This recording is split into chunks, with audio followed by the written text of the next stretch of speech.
Thank you for joining us for Weekdays Live with Reverend Al Sharpton. Take the time to share this broadcast right now. Tell your friends it's time to keep it real with Reverend Al. Comment your questions now in the chat or call Reverend Al Sharpton directly on air at 877-532-5797. Now stay tuned for Reverend Al. This is Reverend Al Sharpton. As you watch the broadcast, support National Action Network. Go to www.nationalactionnetwork.net and be involved.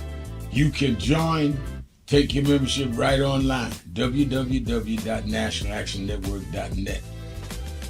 Getting ready to start the program, but we need you to be part of the movement.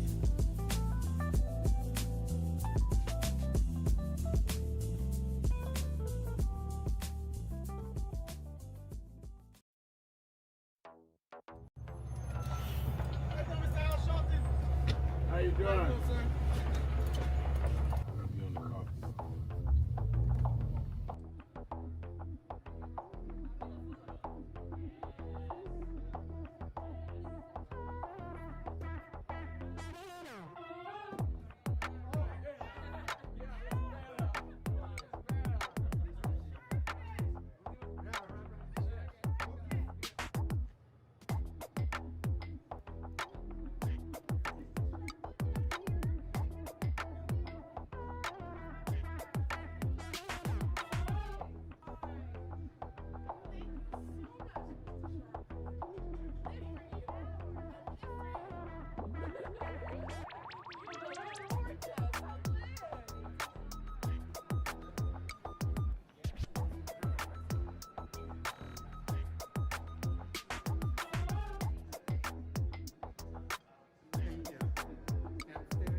Some of you forget where you come from and forget how you got there and act like you got there because you were qualified or that you had a good resume. But some of us had to pay a price for your resume to even be read. Some of us had to take nights in jails and licks upside the head or shut out of boardrooms like Byron so you could walk down red carpets and act like you got there by yourself. So I received this award with a special place in my heart and on my shelf because I'm getting it from a freedom fighter who never forgot where he came from and how he got there.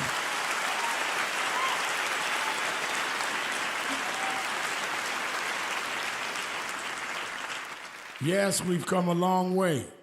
We've had now a black president and now a black vice president. But we still can get shot down and have to march to get a case in court. We still can get shut out of boardrooms. We're still doubly unemployed in a good economy. So we're going to have to keep marching. And I thank not only my family, a mother that raised me by herself, but I thank that lady at the end of the march that knows she won't be on TV that night and knows her name will never be in the paper, but she believed in me enough to get at the end of the line and make me look good. Because Dr. King used to say, if you call a march and no one shows up, you just going for a walk. And I want to thank those that marched with me. 32 years ago, here in Los Angeles, we marched. And then many years later, with George Floyd and others, we're still marching. And I'm going to keep marching. I'm going to keep agitating. And I'm going to keep going.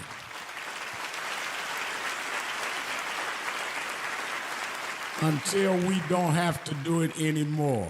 Eddie, known you a long time. Mariah, Chris, and your kids. And I promise you this. The only thing that I really live for is I get up with this dream that every bigot, every racist, everyone in this country that hates will say, damn, he's up again.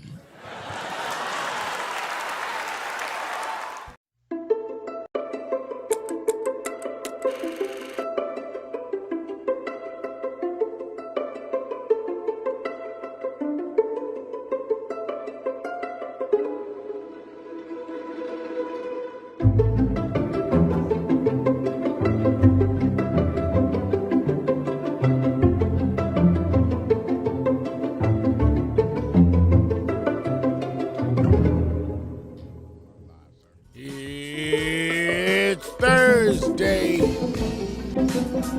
May 21st.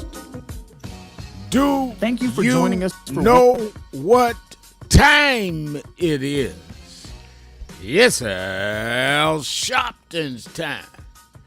And for the next 3 hours, it's time to put aside all pretenses, deception, denial, or fronting. The time has come to keep it real on Keeping It Real with Reverend Al Sharpton. A very good afternoon to you all across the country, and good morning to our West Coast listeners, and welcome to those listening on Sirius XM, Channel 126, The Urban View, where talk empowers and becomes action. I'm coming to you live from our National Action Network corporate headquarters in New York. For the next 3 hours, you can join the conversation.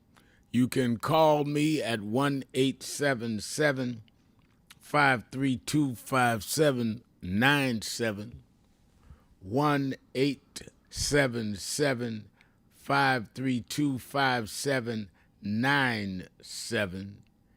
and you can call me, or you can send me a message, let me put it that way, at nationalactionnetwork.net, nationalactionnetwork.net. I see already on the message board, Mary Johnson writes me, "You up again." Thank you. Well, she's referring to, I have said in several occasions, one we play on the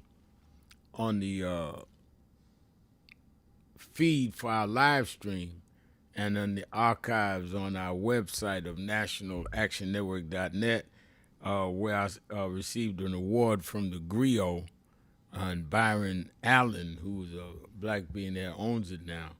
And I said that at the end of accepting the award, I said that I have one wish, one dream, one goal left in life. I've done a lot of the things I want to do, but one thing I have that's an everyday goal is every day I get up and my feet hit the floor, I thank God for another day, and I pray that every racist, bigot, fascist says, "Damn, he's up again."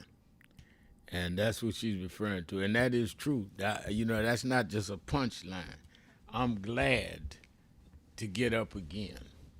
And my getting up means something, good and bad, for good and bad people. And I say that challenging you to live your life to where it's good for good people and bad for bad people. Was this Taylor Indra is saying, "Hello, how are you doing, Mr. Reverend Al Sharpton, and how are you doing, Nan?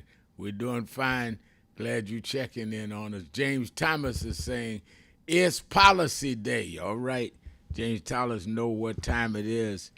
Let me say, let's also talk about some issues today. The Democratic National Committee has released a 2024 autopsy, with the chairman of the party apologizing for creating an even bigger distraction. Now, the DNC released delayed 2024 election autopsy amid party turmoil. Ken Martin, who published the release, it has been long delayed. The report blames Democratic disconnect with voters and weak party infrastructure to connect with broad groups of voters. It also criticized the party for relying too heavily on Republicans nominating deeply flawed candidates instead of offering voters a compelling affirmative reason to support Democrats. That's something they should have had out a long time ago. But I'd like your views on that.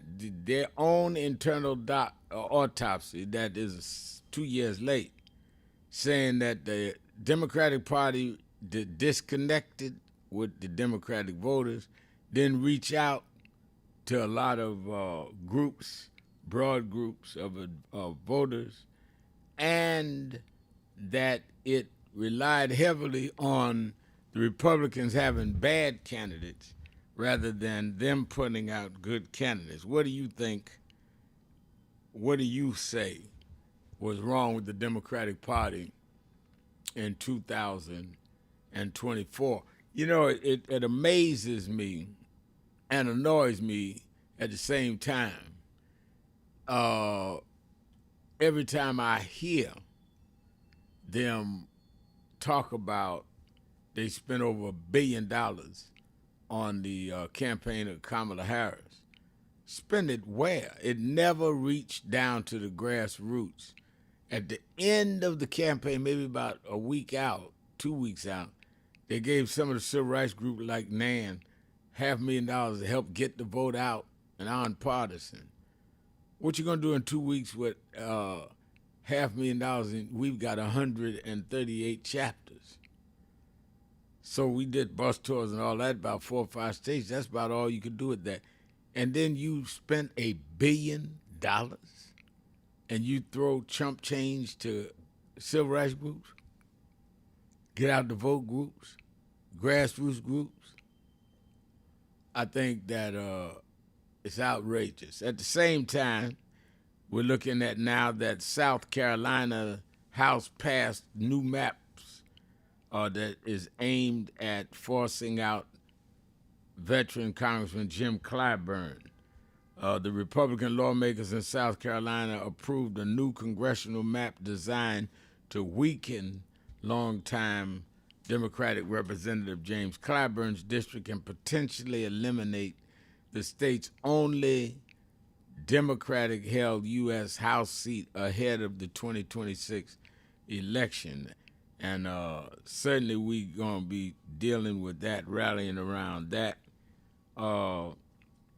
And, of course, we see that the diplomacy to try and deal with the Iran war, Pakistan now is seeming to be the main broker of trying to solve this with peace. And I think that a lot needs to be said. So we have a lot to talk about today, and I want you to weigh in. It's Policy Day.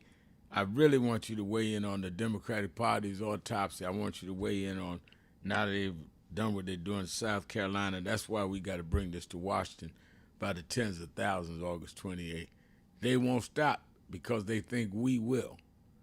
Akeem Smith is saying on the message board, Reverend Sharpton also says their calls to release the report that Kamala Harris supported a public release and what went wrong in her losing in 2024. That's true. Kamala Harris supported a public release. And there was some reluctance and some unexplained relapses in the report being released. I'm telling you, they need to really, really look at their own buying in to this defeat of Kamala Harris.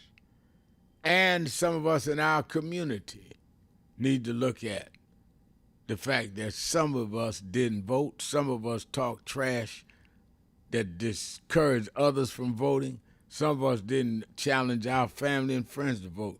Everybody needs to take an autopsy because the mess we in is serious. Jeremiah Benson is saying, I'm watching from Liberia. Well, hello, Liberia. Glad to know you are watching. And Saint 6744 said, we appreciate you, Reverend Al Sharpton, for all your efforts to keep doing great things and giving out great information that would be helpful for people receive guidance to make decisions for better. And that's all I'm trying to do. I'm trying on this show, I'm trying on our television show to give out the information. You can make your own decisions. I will tell you what decisions I've made, but that doesn't mean you agree with my decisions, but I'm going to give you the facts. And the facts is in so many ways now being obstructed today. The big MAGA guys have bought a lot of the social media, television stations. Tonight is Stephen Colbert's last show. And part of the reason we are told, many of us said that he was forced out when some pro-Trump people bought CBS. And they brought in new people at 60 Minutes to where some of the legendary reporters quit. And they said Stephen Colbert's got to go because he's been so critical of Donald Trump. Tonight's his last show.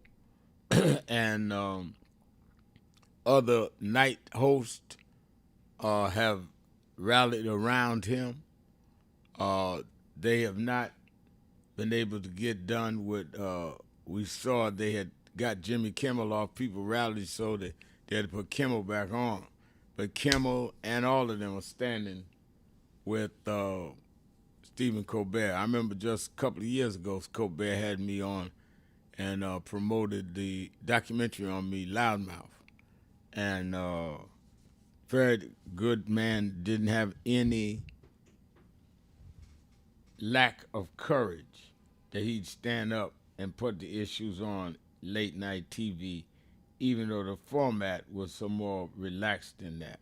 So I certainly join with those that protest what happened to Stephen Colbert, and I wish him well.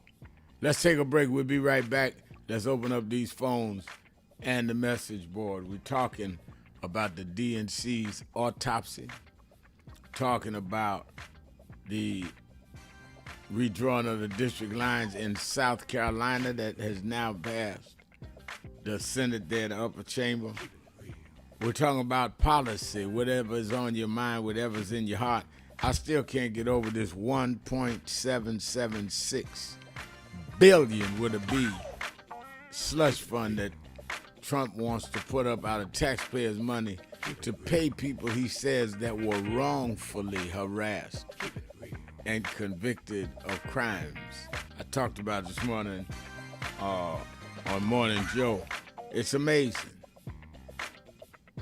He is targeting people now, wants to give $1 billion and $750 to people that beat up law enforcement, desecrated furniture, chased the vice president down the hall. He won't pay them after he partnered.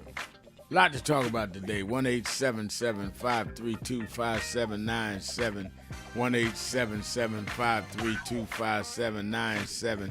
Sharpton, keeping it real. Be right back.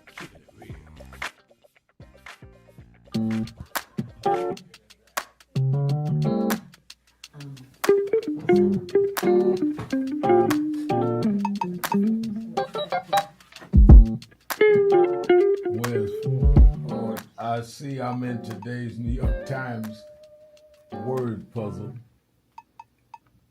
and they're asking what is Al Sharpton's title for short. It's Rev. I didn't know everybody knew that. But the people in the New York Times, they didn't call me Rev. They should call me Reverend. No.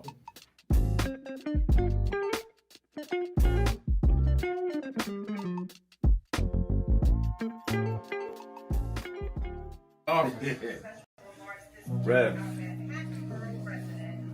you know you were right there From the beginning. with the stuff that Yep.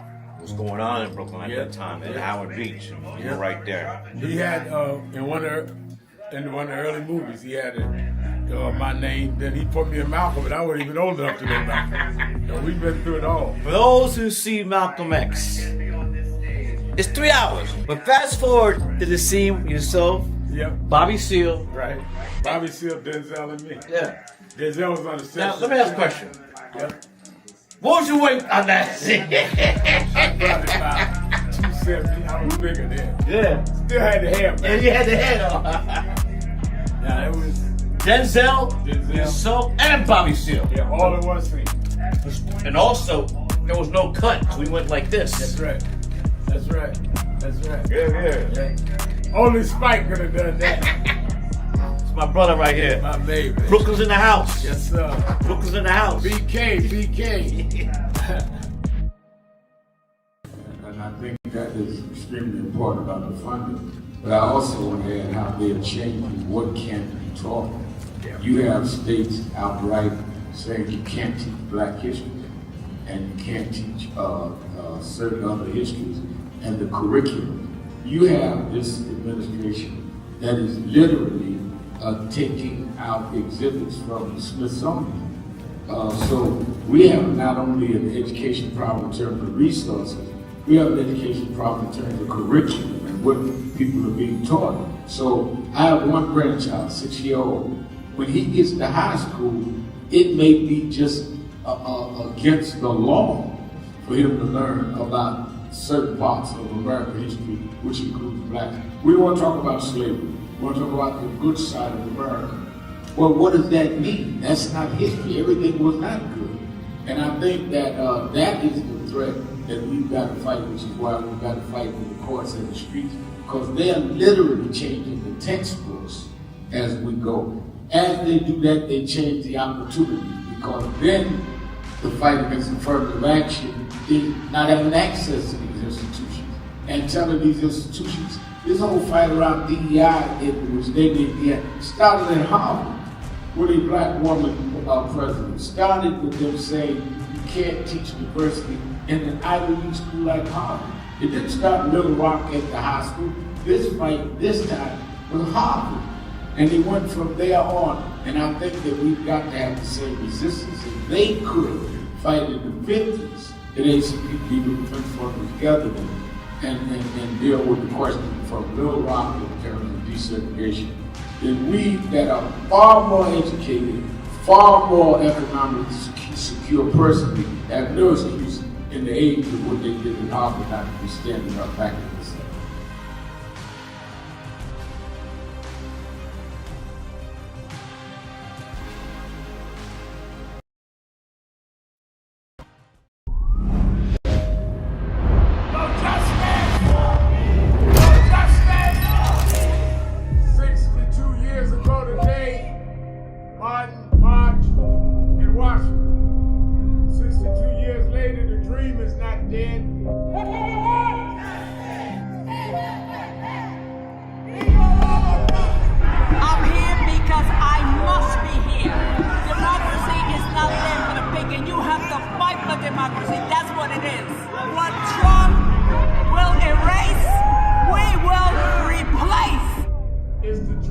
In many cases have reversed and tried to turn it into a nightmare.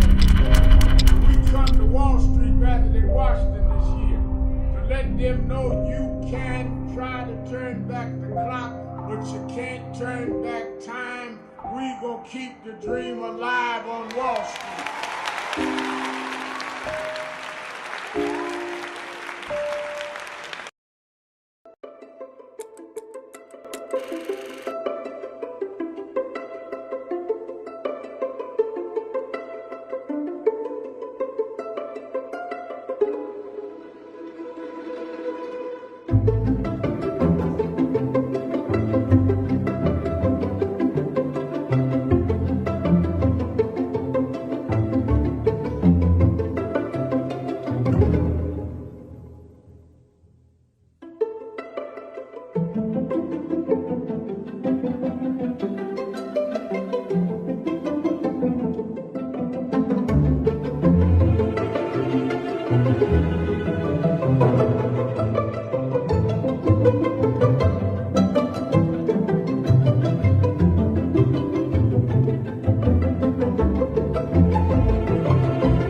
You live, sir. You live.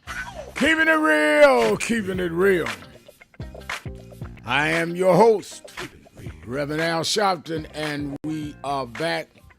Don't forget, very, very, very important this Memorial Day weekend, that you don't get lost in frivolous stuff. Watch Politics Nation, both Saturday and Sunday, 5 p.m. I'll be live. I'm not taping for the holiday. I'll be live. I want to talk about what is going on with these every day of different states, redistricting. We'll have people right in the middle of it, members of Congress and the Senate. How do we stop this? I'm also going to talk about who the country really owes memorials to.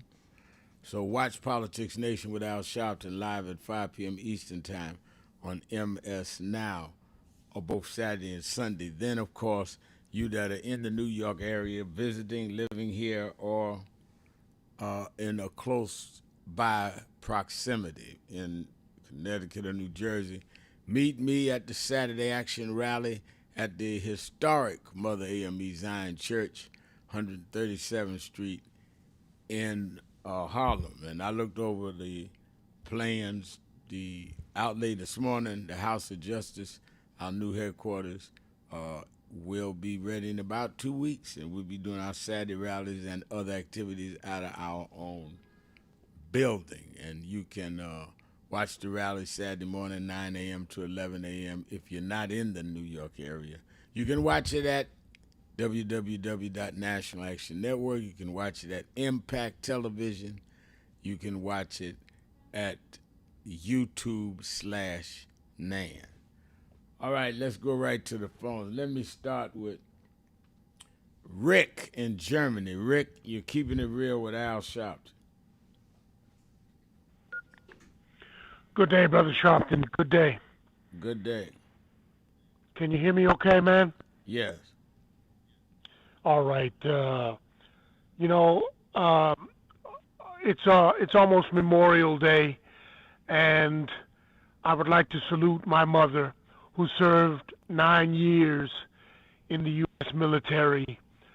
And even though she didn't make a career of it, I appreciate her attempt to serve her country. There are many of those who have served 10, 20 years in the U.S. military, and I salute them for their service, even though I don't push for my family to join the U.S. military and all that they do around the world. You know, Reverend Sharpton, I was in D.C. when the Metropolitan D.C. Police switched from revolver handguns to 9mm Glock handguns, Right. with 12 to 18 shots in one clip. They went from individuals wearing chest and body armor to body armor becoming standard operating gear for the Metropolitan Police. And now the country has got an idiot in the White House, and I don't bite my tongue when I call him an idiot. But he's a corrupt man, and he's a racist man, and he is pushing the country towards civil war. The wealthy who support our military with weapons and small arms, these same people who supply our military will supply opposing forces in the event of a civil war. I think people take it lightly. They worry about gas and food, but what's going on in politics is a lot more than just gas and food. It's national, it's global. Brother man, I'm done. All right, thank you for your call. And I think that Rick kicked us off right, remembering his mother. I think of all of the people like his mother that served in the military for a nation that will not serve them. I'm going to talk about that Saturday at the rally. But I remind people all the time that Jackie Robinson, the first black to play in Major League Baseball, sat in the front of the bus in the service, refused to give up his seat, and was court-martialed many years before Rosa Parks took her seat. And he was punished while serving. And I think this is absolute the kinds of things we need to deal with on Memorial Day. Memorial Day is a day that all of us should remember who we really want to memorialize and why. And I think that, that's what we're about. Let me also say that we're preparing for the August 28th Washington March on Washington. We need to really put thousands out there to send a message to the Supreme Court. We're having that Friday, which is the anniversary of the 63 March, but also I didn't want to do that Saturday. I want to do it while the Supreme Court's in session. I did a Zoom call yesterday with the chair of the Black Caucus, Congressional Black Caucus, Yvette Clark, and Hakeem Jeffries, head of Democratic Caucus. All of them will be supporting it. We need to show strength. They're stripping state by state our voting rights. And we need to stand up and send a national message. I think it's great what they did in Mississippi yesterday. It's great what they did over the weekend in Montgomery. But we need to go by tens of thousands right there where they are. And the clerks and everybody will be at the Supreme Court working that Friday. They have to. Congress, all of that. You need to be there with us. You need to be a part of it. You need to be sincere about it. So I'm gonna start taking names and putting up on our site probably as early as tomorrow. So people that want to organize buses, that want to organize carpools, can sign up and we'll help you get a bus. Or we need to know you coming. But I'm doing a 3-month organizing vehicle on this because it is important. Every time I get up, and I get up 4 in the morning, I'm in the gym 5:15, 5:30, and every time I get up and see the news, it's another knock against us. That's bad. What's worse is we're not responding. We're not fighting back. And I think that it is time to do that.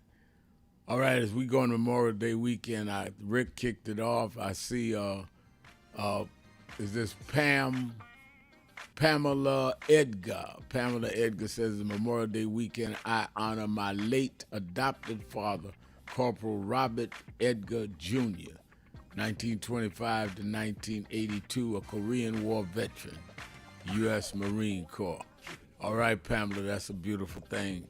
I hope that you appreciate his name just went out nationally, and because of you, you ought to be proud of yourself.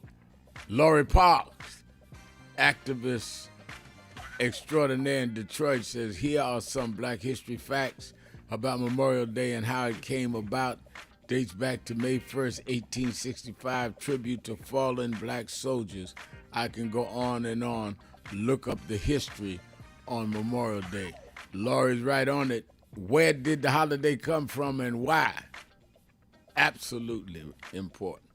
Let's take a break. Be right back. Keeping it real, keeping it real, keeping it real. Sharpton, Policy Day.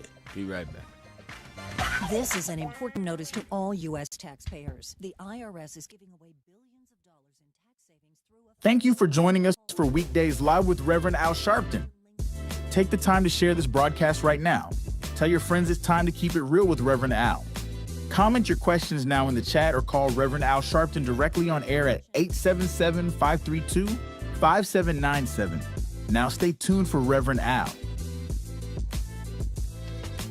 This is Reverend Al Sharpton. As you watch the broadcast, Support National Action Network. Go to www.nationalactionnetwork.net and be involved. You can join, take your membership right online, www.nationalactionnetwork.net. Getting ready to start the program, but we need you to be part of the movement.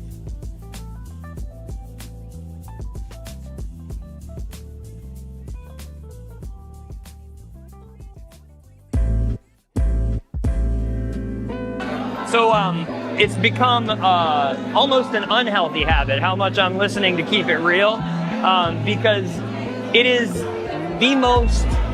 the realest thing on the air anywhere, whether it be online or whether it be on the radio or wherever it's coming into you from, because there's no one of Rev's importance and caliber who is as dominant a media figure as he is, who allows people to speak at length, and who he treats with equal respect and admiration with every call, whether he agrees with you or not. And I'm not gonna throw shade at anybody, but there are a lot of people with big platforms like the Rev has who are afraid to talk to the people and who are afraid that the people will keep it real with them. And he never shies away from anything any of us want to talk to him about. And he doesn't shut you up. It's not a soundbite, it's a conversation. So I would like people in media to learn from this man who is carrying MLK's torch. Don't be afraid of people. Listen to them, respect them, and stand in God and stand in truth. Thank you, Nan. Thank you, Rev. Thank you, everybody who puts this together and sends it out across the world, because we need much more of it. Bless you.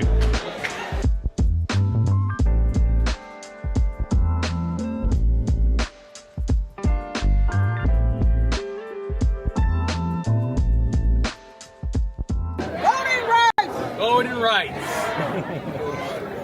Everyone look here. Say it again, Miss Pearl. Voting rights. Voting rights. One more time, Miss Pearl. Voting rights. There we go. Voting rights. Voting rights. Voting rights. Voting rights. Voting rights. When do we want it? Now. When do we need it? Now. Yesterday. What do we want? Voting rights. When do we need it? Now. What do we want? Voting rights. When do we need it? Now.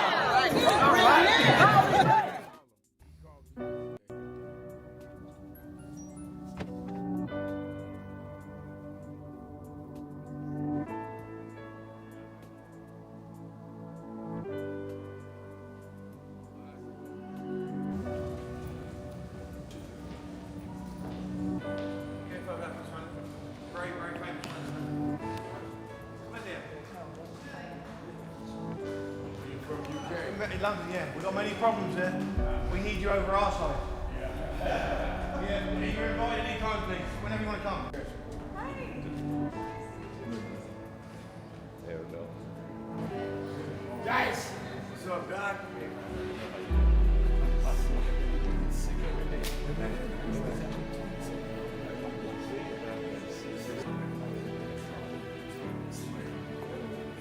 So we are in not a political dilemma, we are in a moral dilemma.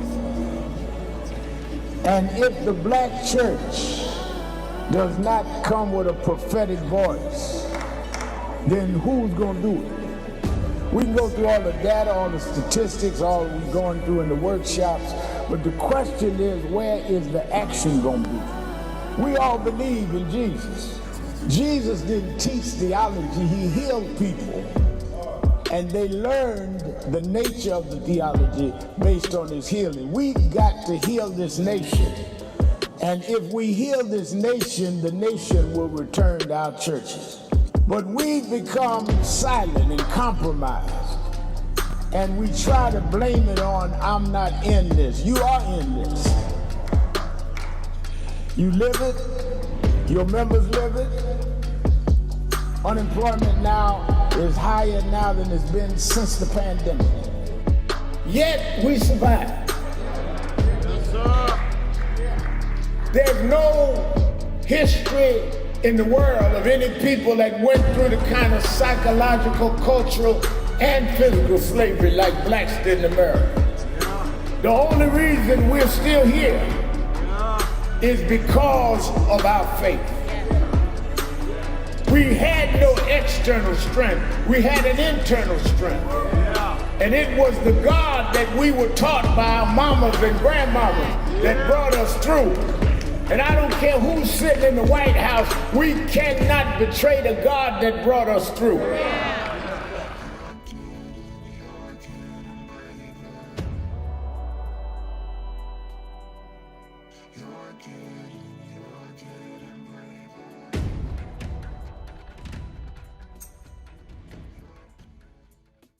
We have a short visit, so we just wanted to greet you all and thank you for allowing us in. Yes, sir. We would go, yeah. We was here. They were on the plantation. Our family was on the plantation. Wow. And that's, of course, that's the slave house. It was one of the slave houses. Sir, it's been 13 years. That's right. Good to How see you been? Doing fine, guys.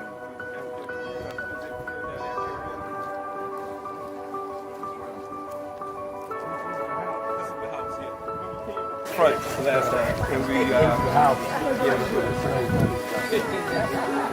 Alexander Sharpton.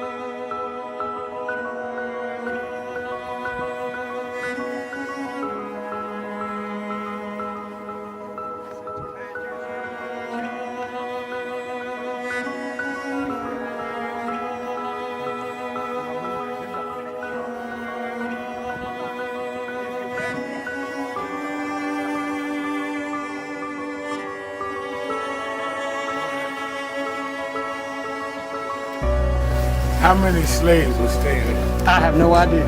This is where they would have a slave. Yeah, that's when exactly. That was Keeping it real, exactly. Keeping it real.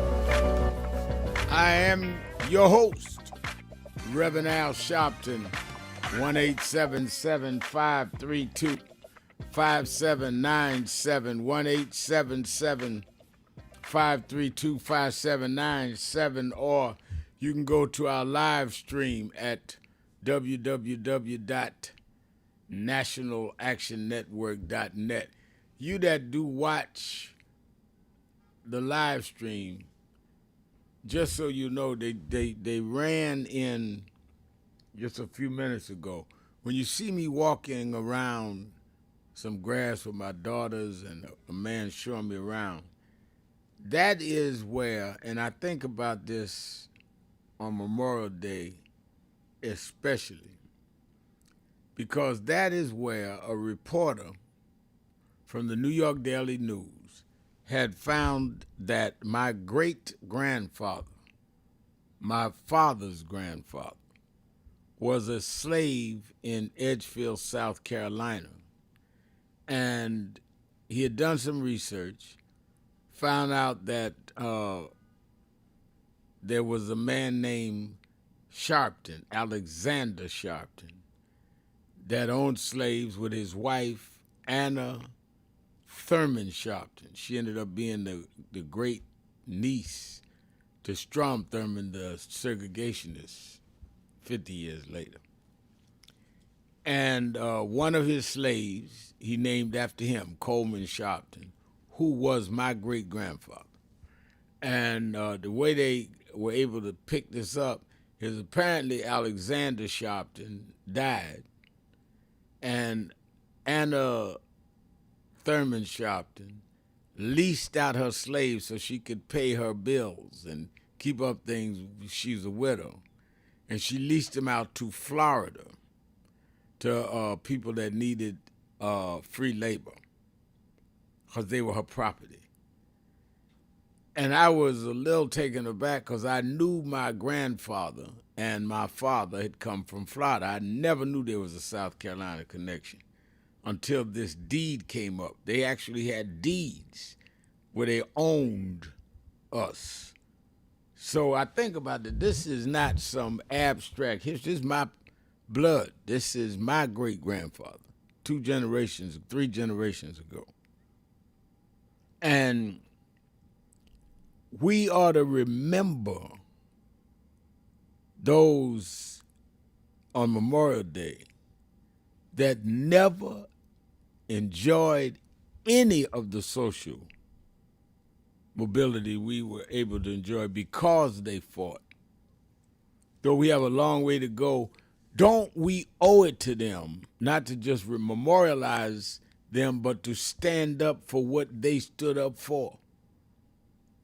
I have pictures that I took, and that's why we did the video, of that shack that my great-grandfather and the other slaves stayed at on the Sharpton plantation.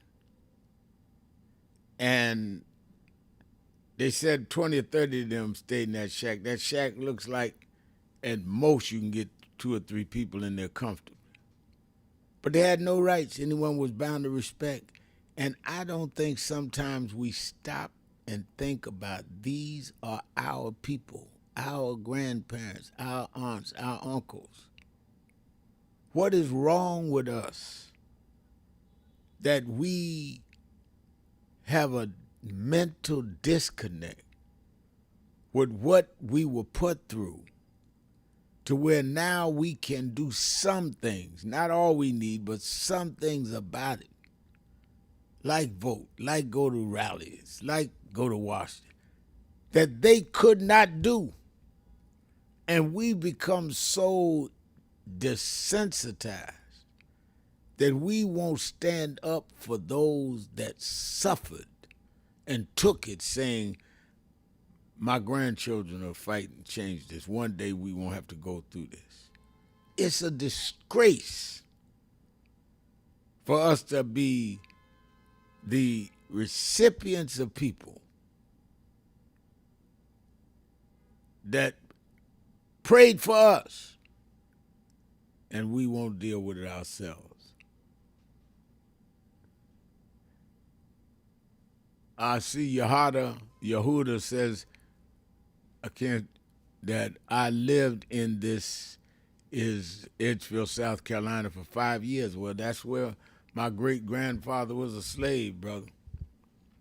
And it's interesting. I would say it's providential. God would have it that a white male, who's you see in the video on live stream, collected old plantations. He was a collector. He is a collector. He still lives there.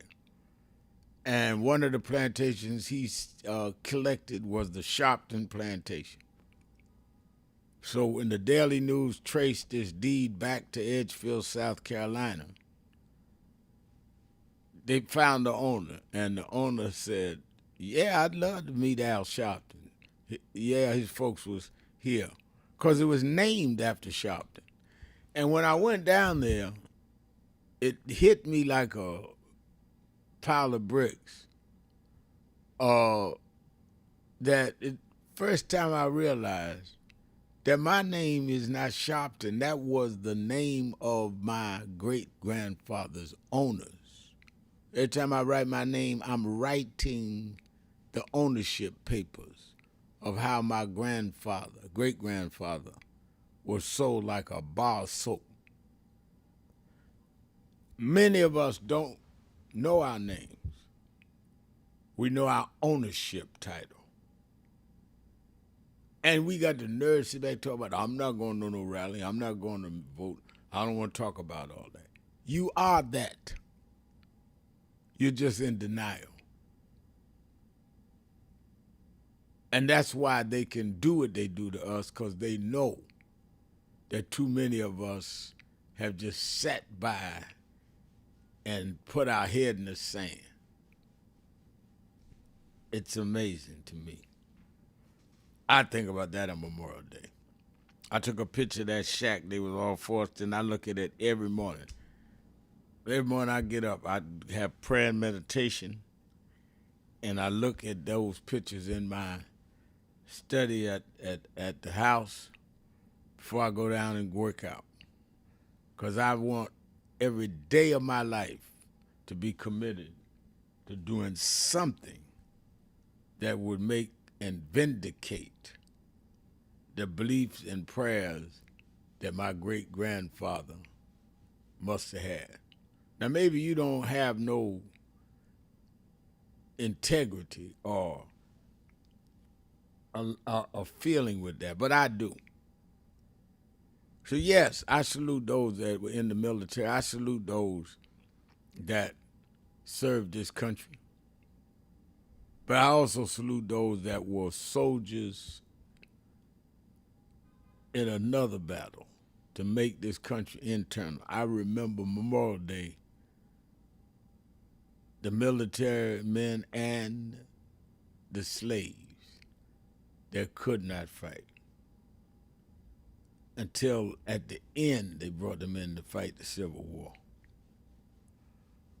Rodney Jones, the mayor of the Queensbridge houses in Queens, New York, says former Kentucky Attorney General Daniel Cameron lost in the Senate primary by 30 points. This is the same coward that didn't indict those cowards that murdered Breonna Taylor. Say her name, Breonna Taylor. Yes, thank you, Daniel. Cameron for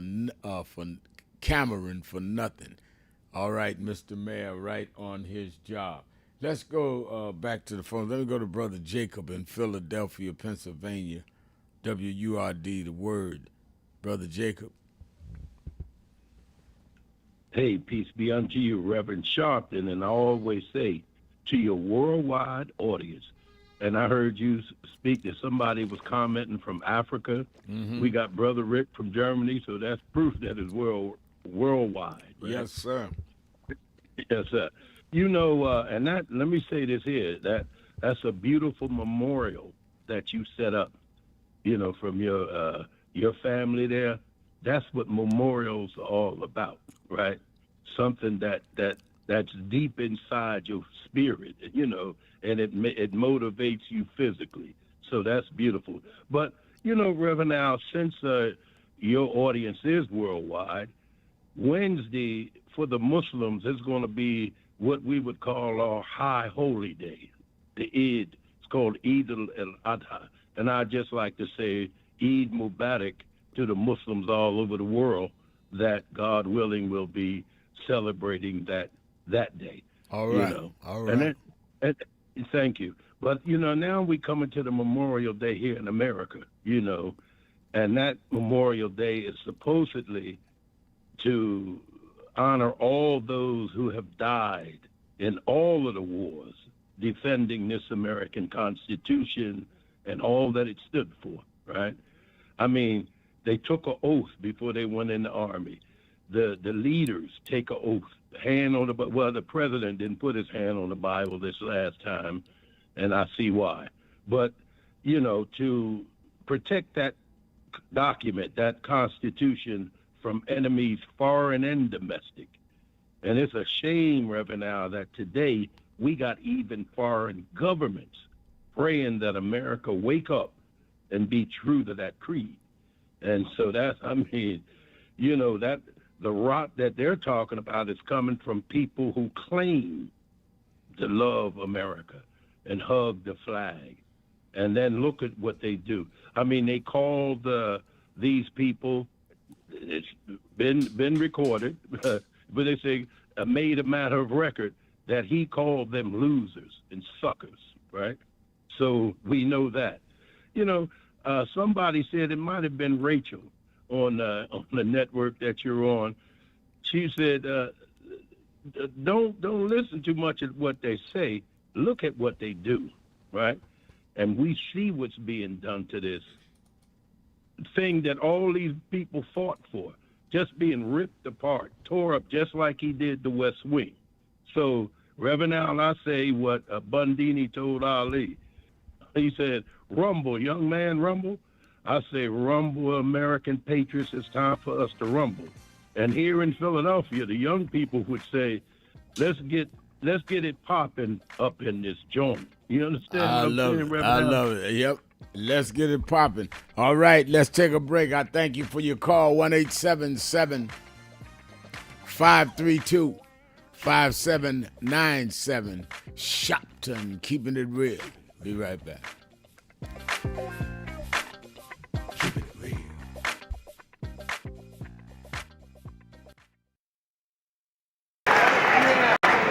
I remember I I was 12 years old, I was a boy preacher in the Church of God in Christ. Bishop Sheard knew my bishop, Bishop Washington. Bishop Washington, my mother was concerned I was getting into politics. They brought us to Reverend William Jones. His daughter's traveling with us. And Reverend Jones introduced me to Jesse Jackson. I became his youth director in New York at 13. I liked Reverend Jackson because he was a little hipper than the older preachers. He was 27, I was 13 by the time I became youth director. So he was like a father figure to me. When I got about 40, he said, quit calling me father, call me big brother. We went to the car center, and James Meeks and Jesse Jr. and I had dinner with him that night. And that's where he said to us, Al, Meeks, Jesse Jr., y'all are my disciples. And we said, disciples? And for years we joked each other. I'd come in the room and Junior said, here's disciple number one. But discipleship meant you carried forth the vision. The next day, he took me on the ferry to Goree Island, Mrs. Jackson. On Goree Island, he showed me where the slave camps were. And I will never forget, he said, Al, you see what that artifact is? I said, what's that? He said, they call it the door of no return. When you go through that door, you either made it to America to slavery, or you died in the Atlantic. The door of no return. But I talked to him about 3 years ago, and I reminded him, I said, remember when you brought me to the door of no return? He said, yeah. I said, well, we did return. We returned the President of the United States, Barack Obama. We returned the Vice President, Kamala Harris. We returned with businessmen. They thought they sent us as slaves. We came back as global liberators. The problem is that too many of us did not join the movements that sponsored us. And there was a breakout in 2024 called Negro Amnesia, where you forgot where you came from and forgot how you got where you got. Therefore, they're trying to take back everything you had.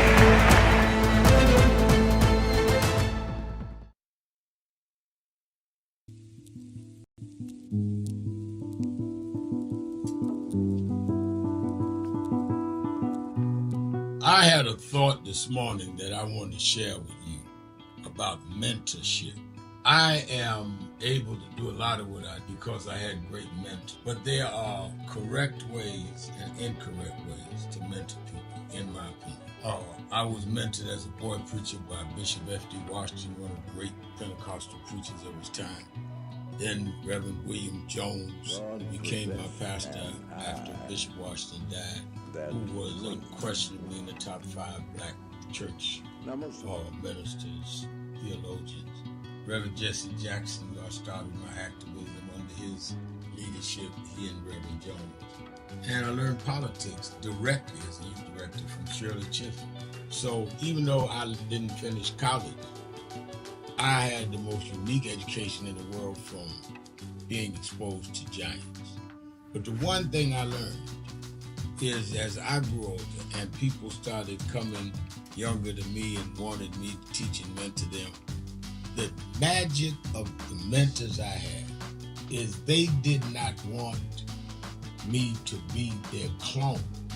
They wanted me to learn things from them and use my own gifts and talents in my own unique way and let me do things on my own, because they knew that if I flopped in some things, it would teach me for the other things. They'll come and help me once I was down, but they were not going to have me avoid being down. And they were not going to impose themselves on me. Why am I saying that? Because too many mentors want clones, and too many mentees want their mentors to put them on a pedestal. Oh, so-and-so didn't do this for me. Oh, so-and-so didn't open doors for me. If they got to open doors for you, it may mean that they knew you weren't ready to go through those doors. Their job is to prepare you. Your job is to develop your own skills, your own unique ways. And I don't care if it's my daughters, who both have come into their own, or anyone else. I'm not a talent agent. I did not form National Action Network to give people their step up. I formed it to fight for justice for everybody. If talented people get in, it's my job to invest and give them a platform. It's their job to get on the platform and perform and show their ability. Sitting with me today in the office as I talk about is one of my mentees, Reverend Stephen Marshall. Now, Stephen, you just came around us when you were how old? 11 years old. 11 years old. You just turned 40 and now you're called to the ministry? Yes, sir. And what do you do in National Action Network? I formulate policies, lead in various regions, but most importantly, I senior advisor to you on all things from social justice strategies, politics, intergovernmental affairs, you name it, community organizing, all of that stuff. And I could go through scores of others. My daughter started Huddle. They got Huddles now, which is for young people to meet once a week all over the country. I just saw the video from the Las Vegas National Action Network chapter. Now, when you decided to preach, did I ever tell you to become a preacher? Not one time. Who called you to preach? The Lord. All right. And did I say go to this school or that school? No, sir. Did I open this door, that door? Did I tell you be ready when the doors open? Always be ready and prepared. And that's what I'm saying. Get you some young people than you that you can help along the way. But don't be their talent agent. Their talent must speak for themselves. And anybody that grumbles with you about so-and-so didn't do something for them, maybe it's because they didn't feel you were ready, or that they felt if they did it, you wouldn't do it on your own. But we all don't live forever. I want the next generation to speak of me, of National Action Network, and others, the way I speak of Reverend Jones and Bishop Washington and Shirley Chisholm and Reverend Jackson. But I just don't want young people to feel that somebody ought to give them the reins of leadership or give them the reins of business or whatever it is you're in. You need to learn from their journey, get the pearls of wisdom from them, but don't have them do for you, because then it means you can't do it for yourself.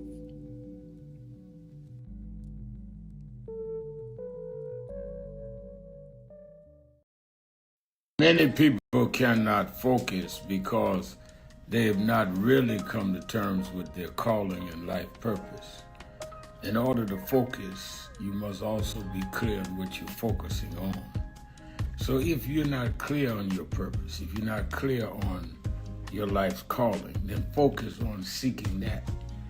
Because if you just read the ways and roads you traveled that you didn't even choose, that were sort of just laid out for you by God, in that it's telling you, speaking to you about what your purpose is and what you were born to do and be.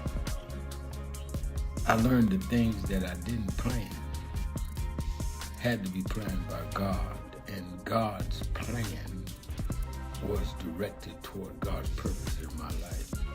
And I focus on that. Not focus on what others do, not focus on how well they're doing or bad they're doing, but focus on whether I'm in line and aligned with what I'm supposed to be about. And in order to move straight ahead, you have to be focused on the path you're running on.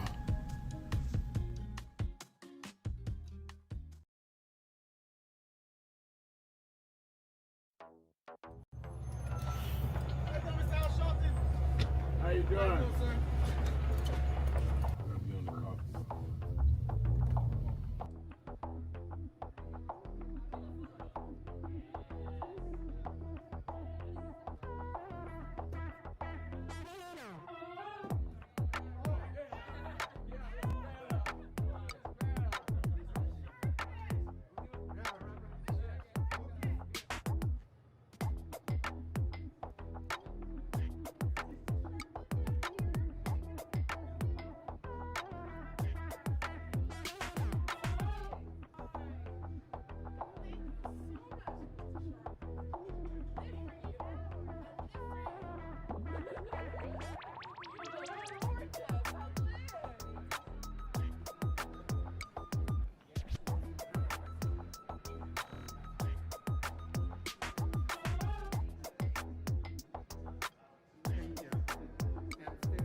Keeping it real, keeping it real. I am your host, Reverend Al Sharpton, and we are back. Let's go right back to the phone. Let's stay in Philadelphia. Let's go to Disco Brian at WURD Word. Brian. Can you hear me all right? Yes, hey, I Rev. do. Thank you, sir. First off, I just want to say, if Brother Jacob has a radio show, I would listen to it nonstop. I love that man's voice, and I know his playlist would be fire. So if he ever wants to start that, please share it with the community, because yeah, love it. And Rev, before I get into this autopsy of the Democratic Party released by DNC Chair Ken Martin today, I just wanted to let you know that I reached out to Reverend Fordham from NAN's Philly chapter about our workshop idea to build the bridge back from social media isolation to social media liberation with real-world spaces for media literacy, digital resilience, good faith dialogue, and democratic accountability. So I texted him, and I'm hoping to hear back, and I'll keep you posted. Please. Thank you, Rev. The DNC autopsy that just came out. Have you had any?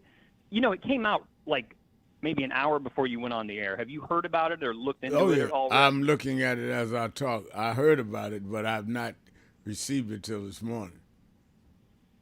Right on. Yeah, I looked into a little bit of it, and it says that the GOP is better on social media. But Rev, what I think whoever wrote it is failing to do is to notice that it's social media itself that is training us to stop being human, and that it's social media itself that is owned by the billionaire oligarchy that attended Trump's inauguration and has done everything it can to fawn over him the way that North Korean people in power and Putin's oligarchs fawn over those disgraceful leaders. And that social media, Rev, is pushing us into cult-like behavior where we have to pick a faction, pick a streamer, pick an ideology, and then never question it.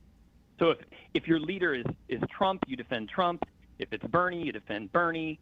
If it's a streamer, you defend the streamer. If it's your own political ideology, you defend that. And Rev, you are the only exception, because you do this every day. You invite us to question you directly, and that's accountability, and you're the only one modeling it. And it's frustrating as hell. So I just wanted to thank you for doing this every day. Thank you for modeling how to do democracy. And again, I encourage any one of your colleagues who have big platforms to just consider doing this even once a week so they can get a taste of how real people think and what we're concerned about. And I mean, Rev, not just people with microphones. I think politicians should do it too. Yeah, I do too. But anyway, I do too. Thank you, Rev. Thank you. Thank you for taking my call. All right, thank you for calling. Let me go to Woody. Woody also in Philly, WURD. Getting a lot of Philly calls in here this morning. That's good. Hey, man. I'm telling you, my boys is all calling from Philly here. That's a good thing. It's a great sign. I love what you do as it relates to every day on the air, on the radio. I was on the air for some years, and the owner of the station, he passed away, and then, I came back and I had to deal with the barbershop. But my point is this. If nobody else talks about it, you are kicking it every day. The deal here that I see is that we have been Negro, we have been black, we have been African American. I think we should label a way of bringing that history you just talked about, that spirit of those slaves. We need to call ourselves who we are. We're the children of the former chattel slaves living in America today. How could we get that so that that title sticks everywhere we go? As soon as they look, oh, that's one of the children of the slave. You see, the slave is never talked about. Everybody seems to be embarrassed. The darker you were, the more they say, black, get back, white, you're all right, yellow, you're a nice fella, brown, stick around. These are all things we did in our own community as black people. So I think if we identify and push like you were talking about, this whole thing on slavery, when I shared with you the letter that I wrote to Donald Trump back in October 16th, 2016, that letter was a Philadelphia Tribune. The reason I wrote the letter was because he was talking about what the hell do we have to lose. I know he's not going to help correct anything. What I'm talking about, if your schools are messed up, you can't get money from banks, you're being gentrified out your neighborhoods, that is just the truth. I'm not talking about Donald Trump doing anything. He's not going to do anything about it. My point is, if we know that this is wrong and we understand, let's promote the whole thing about what we've been through so we can walk around proud and make our ancestors proud that we are the children of the slaves living in America today.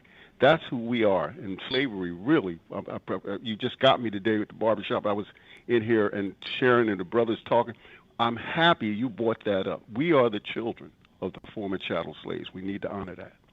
Absolutely. Thank you for your call.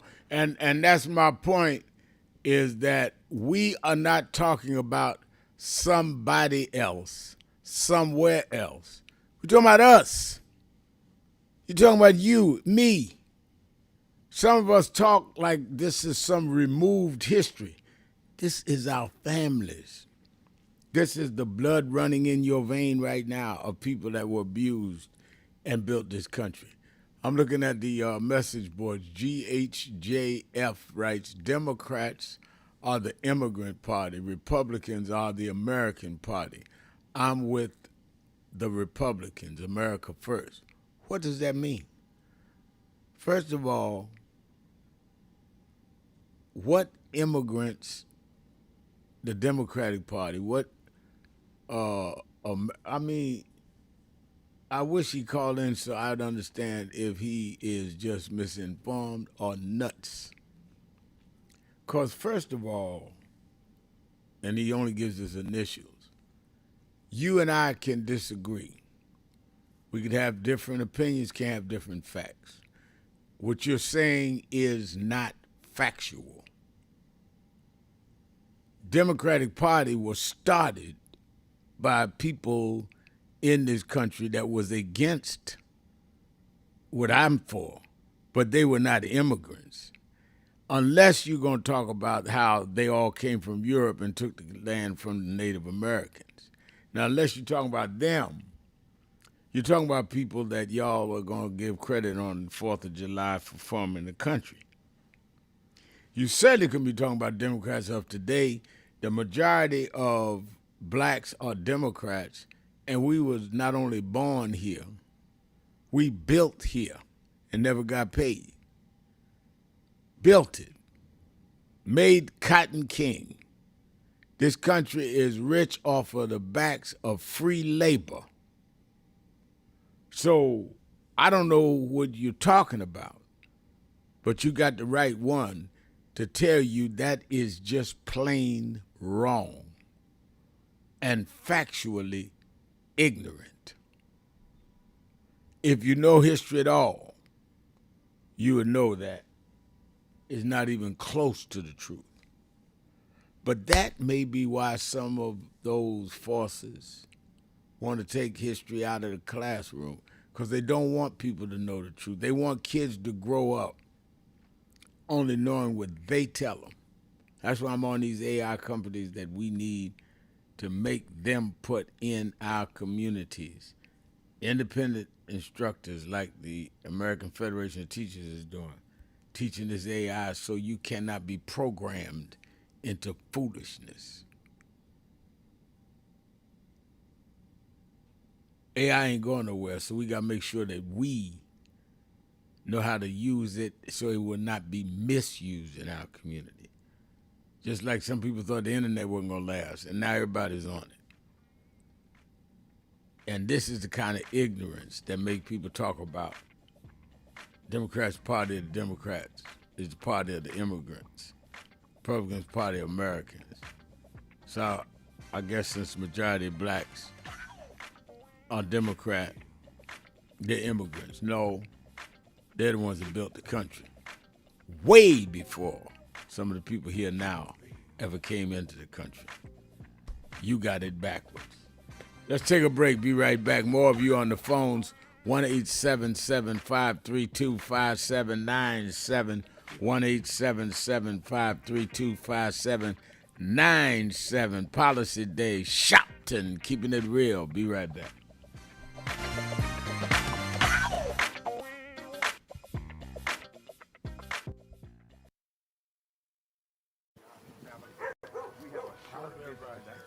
So we just wanted to greet you all and thank you for allowing us in. Yes, sir.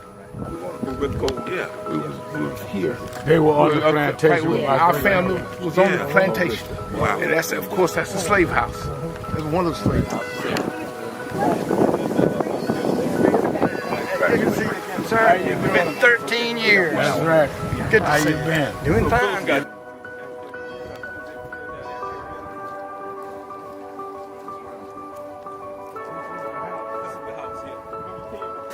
Last time, and we Alexander Sharpton.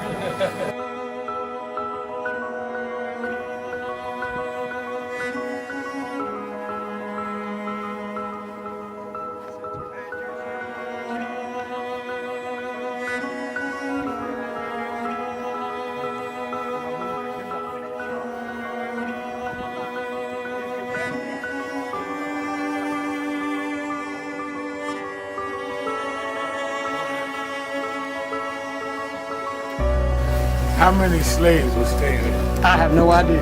This is where they would have a slave. Yeah, that's what, exactly. That was, exactly.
The two people that most influenced my life were from South Carolina, James and Jesse. Jesse right up the road with me. I went for his mother's funeral. Jesse walked me to my mother's casket. Wow. To South Carolina. That's the balance of my life, James. Yeah. Civil rights, shoulders. But also where your people from too. Literally. Yeah, right. And when I knew Jesse was from James, I started president. Yeah. And James had died before I knew about him in South Carolina.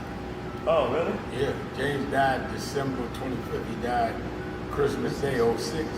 And they came to do the story for February of 07. They came in January. His daughter swear that was his daddy and him and pushing the information out. Wow. And I called Jesse and told him, do you know that my great-grandfather was a slave about 45, because Greenville right up to I-20. He said, I told you we was connected. That's why you gotta listen to me. But no.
Many people cannot focus because they have not really come to terms with their calling and life purpose.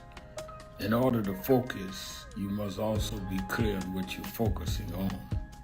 So if you're not clear on your purpose, if you're not clear on your life's calling, then focus on seeking that. Because if you just read the ways and roads you traveled that you didn't even choose, that were sort of just laid out for you by God, in that it's telling you, speaking to you about what your purpose is and what you were born to do and be. I learned the things that I didn't plan had to be planned by God, and God's plan was directed toward God's purpose in my life. And I focus on that. Not focus on what others do, not focus on how well they're doing or bad they're doing, but focus on whether I'm in line and aligned with what I'm supposed to be about. And in order to move straight ahead, you have to be focused on the path you're running on. Hello, New Orleans. Let me tell you straight. They did not think we could come and be here tonight. They cut budgets and advertising, but one black man, Rich New Dennis, said, I don't care. My families come together every 4th of July weekend, and essence will happen, because that's who we are. Give a big hand to Rich New Dennis for bringing us back.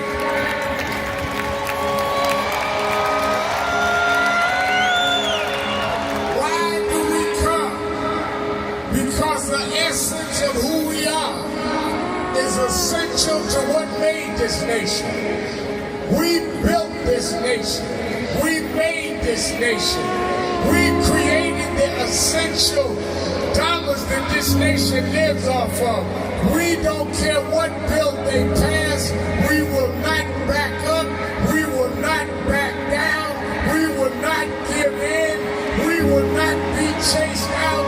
We don't care who's in the White House. We will organize our house, house by house.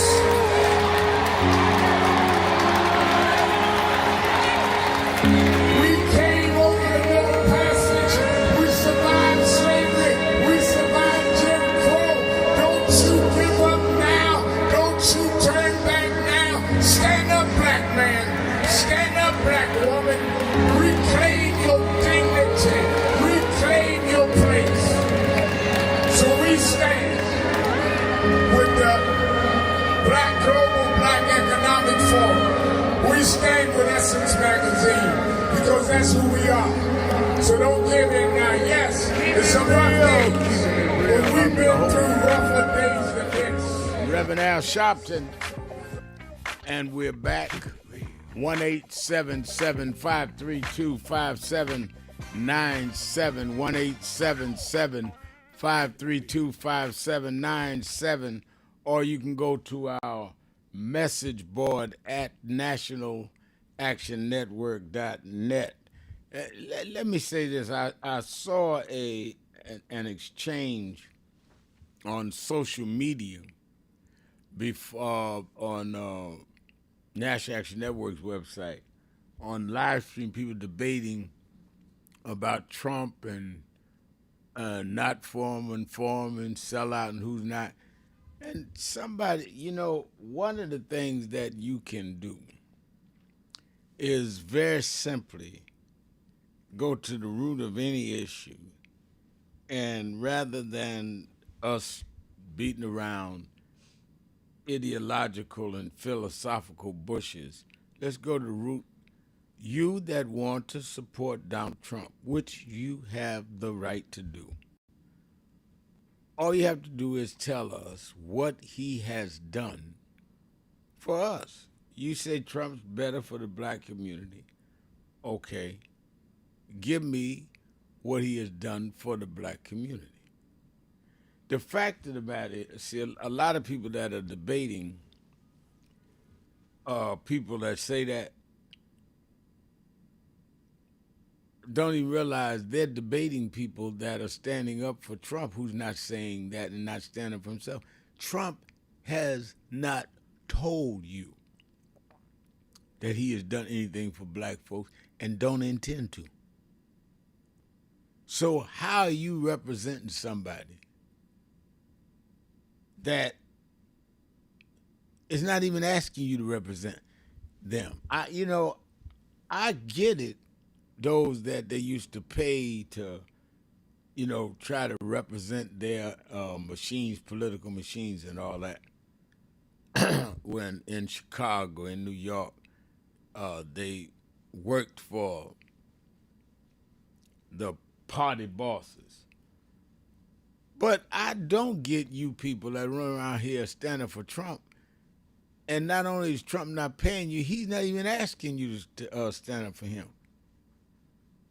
Haven't you noticed that the first time Trump was president, he had a couple of black preachers, a couple of black guys at rallies stand up for him?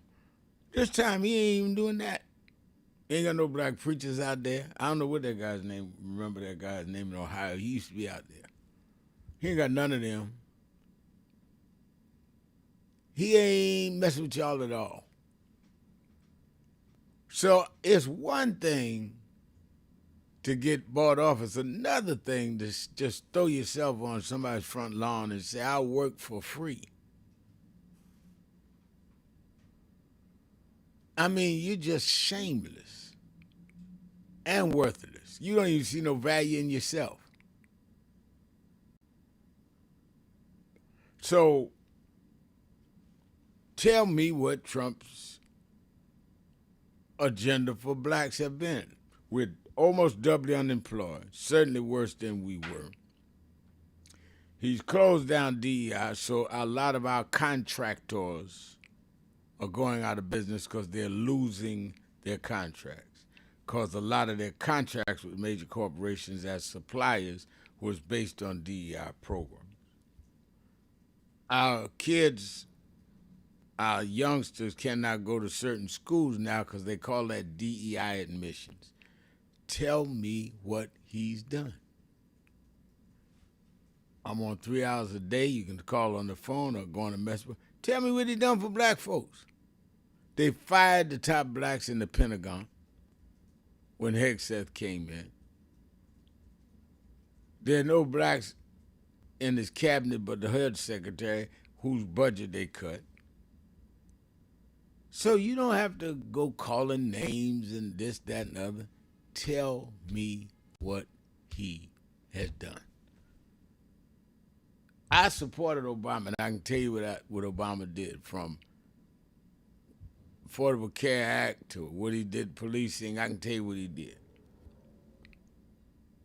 I can tell you what Biden did around George Floyd, around dealing with the economy, around DEI, all of that. Do I wish they'd done more? Yeah. But they didn't do anything as focused against us. Trump is saying he's against us. I don't understand the kind of inferiority complex some folks have that you're trying to be with somebody that's telling everybody he don't want to be with you.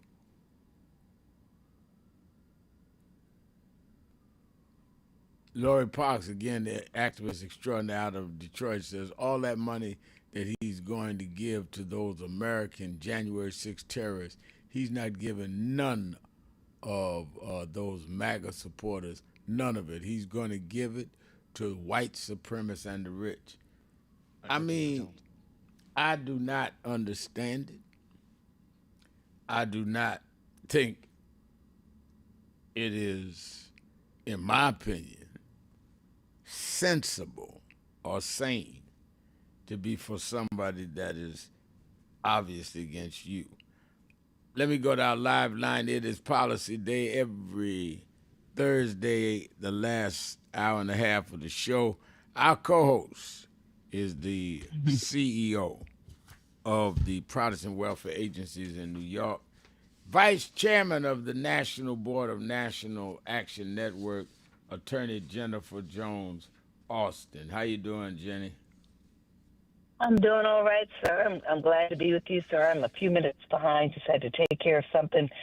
But I'm here. I'm here now, and I heard you talking about this fund that's been created, and all I can help but think to myself is, when I hear that he rationalizes that these are people who were mistreated by, their government, and I keep on thinking, but no reparations.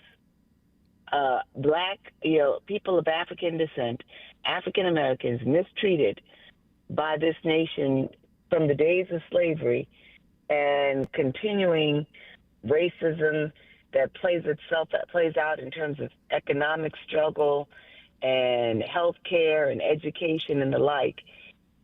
No reparations for Black persons who've been harmed by their government, but people who try to essentially disrupt, the transference of power that was legitimate, and essentially harmed government and officers, and were threatening to take out elected officials. They deserve some compensation. Make that make sense. Yeah, I mean, I wish I could, but it doesn't make sense. And I think that when you look at that as a fact, as I said a few minutes ago, we can have different opinions, not different facts. And the thing that makes me wonder whether people have taken leave of their senses, or they just got something wrong with them, they are saying things on his behalf he's not even saying. This man's in your face saying, I'm going to take $776 $776,000 to take care of the folks that rioted for me. But what about black unemployment? Don't talk about race. I don't hear nothing about race. I mean, how sick and self-depreciating can you be? Let's take a break and be right back. Keeping it real, keeping it real, keeping it real. Sharpton, Jones Austin. Be right back. Why would you wait?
I see I'm in today's New York Times word puzzle,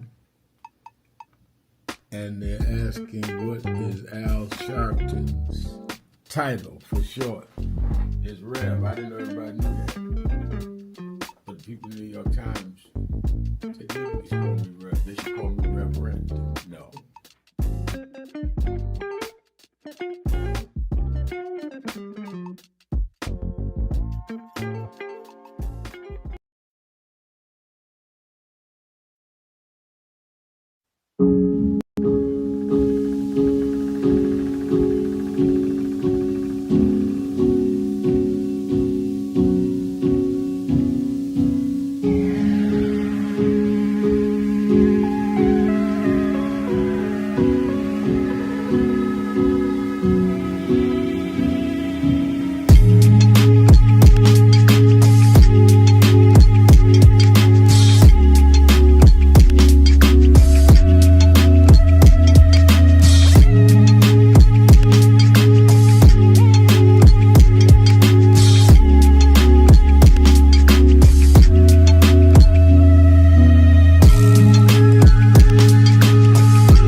Tony Wafer, Los Angeles chapter, NASDAQ Network.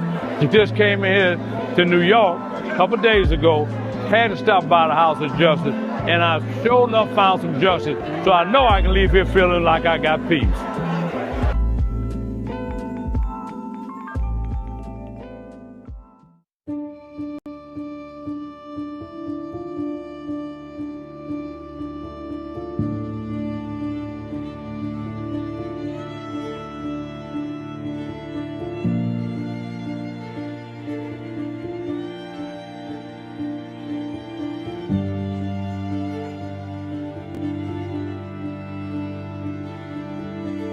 Robert Culp used to do a show with Bill Cosby, I Spy, and he did a documentary on breadbasket, Robert Culp.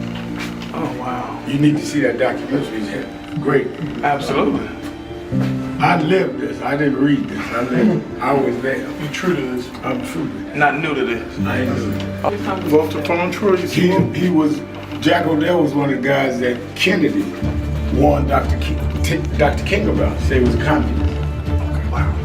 Jack O'Dell and Stanley Levinson. And Reverend brought him in. Nobody else in the movie would deal with Jack. Reverend brought him in. Oh, yeah. Sure. Just her. Just her. But there's stories behind all of it. It didn't just happen. But I am somebody. I may be on welfare, but I am somebody. I may be in jail, but I am somebody. I may be uneducated, but I am somebody. I am black, beautiful, proud. I must be respected. I must be protected.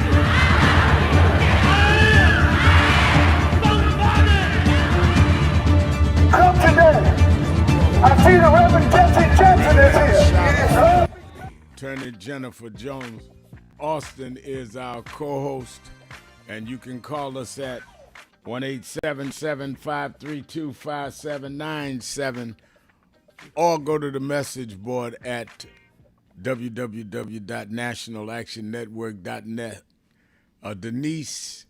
Vivian Denise is on the message board saying, Reverend Al's, please say that you will come back to Dothan, Alabama one day. I'm coming this summer. We're going all over the country promoting the march, August 28th. And I'm coming, I told my brother there, Kenneth Glasgow is there in Dothan doing good work with TOPS. And I'm coming, going to do something with them to build up, get some busloads out of Alabama. My mother's buried right there. That's where she's from. She had moved north in a young age, had me and my sister. When my parents broke up, she stayed in New York maybe 30 years and then went back, wanted to be in Dothan. So I am coming to Dothan, Alabama. Thank you very much. Jenny, one of the things that I wanted to talk to you about, they came out this morning with the autopsy for the DNC, an autopsy of the 2024 election. And it says that it had been delayed, and the autopsy says that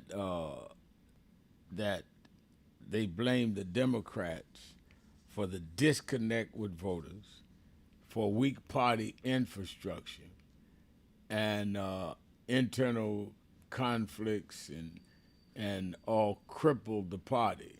They say the report released comes as the DNC faces mounting internal disputes, including clashes with former Vice Chair David Hodge and criticism over factual errors. And I was saying in the first hour that they say they spent $1 billion plus on the campaign of Kamala Harris. They threw peanuts at the black community. And I don't understand what they don't understand.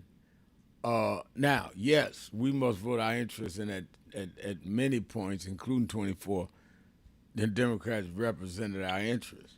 But I think we need to put heat on this party now while we're facing the midterms to correct the things in this autopsy.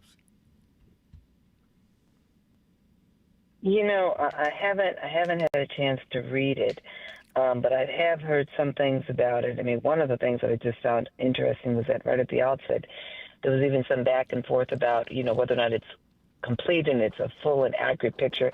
And I think that in and of itself is problematic. You know, like, can the DNC just like be clear with voters about these issues?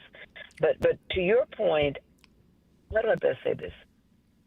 The DNC has a responsibility to the people who overwhelmingly have supported it. I mean, black Americans have supported Democrats because we feel that Democrats represent our values and our beliefs and the best interest of black Americans more than the Republican base.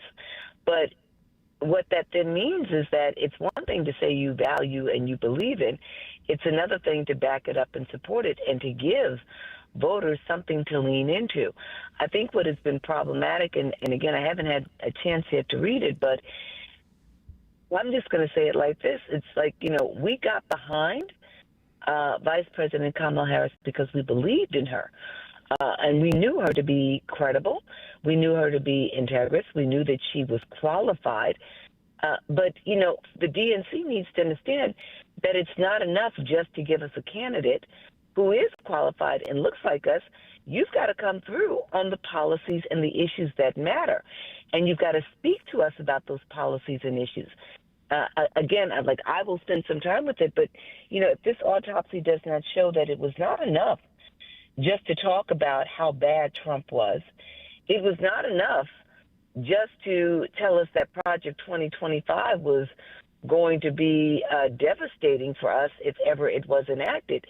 One of the things, and I hope the autopsy speaks this, and I'm going to try to get familiar with it as soon as I possibly can, but one of the things that, you know, that they need to speak to is how one of the things that they did, even with black community, they talked about how bad things would be, but they didn't tell us how they would make them better. Right. Right. What's the problem? A diagnosis without a prescription is flawed.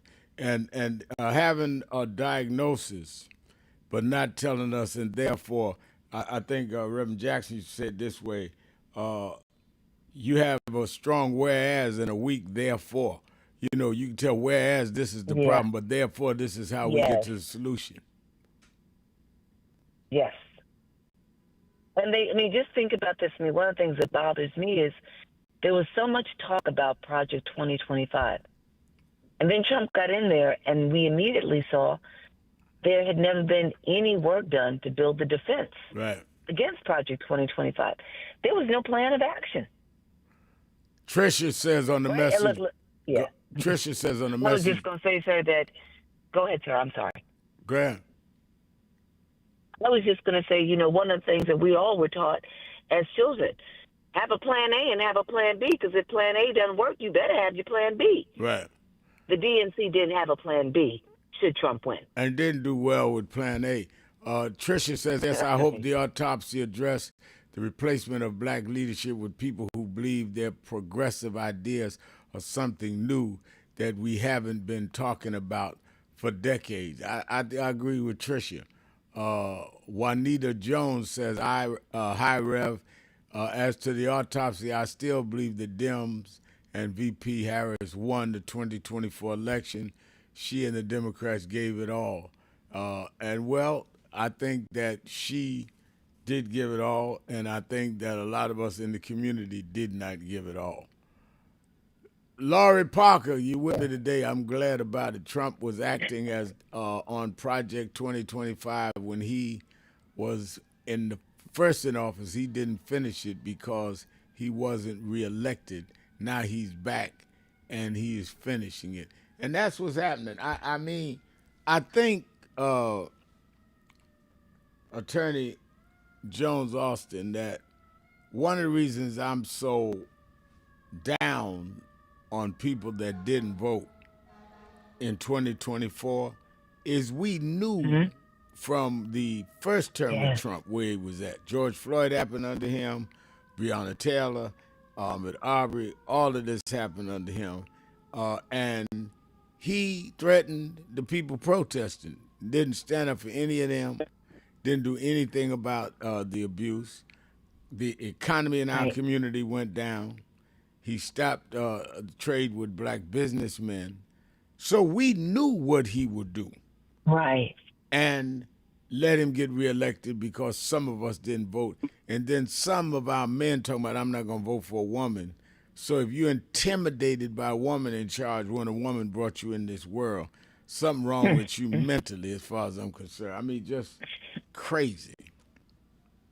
Doesn't make any sense. Doesn't make any sense. You know, one of the things I remember during the 2024 election, one of the conversations that was continuously had in my household with my kids and my siblings, my husband, my mother, was that it didn't seem that the Democrat Party was doing enough to remind people of what 2016 through 2020 was like, including COVID. Like, they didn't do enough to remind people that this man, essentially, talking about Trump, tried to act like, you know, COVID wasn't as bad as it was.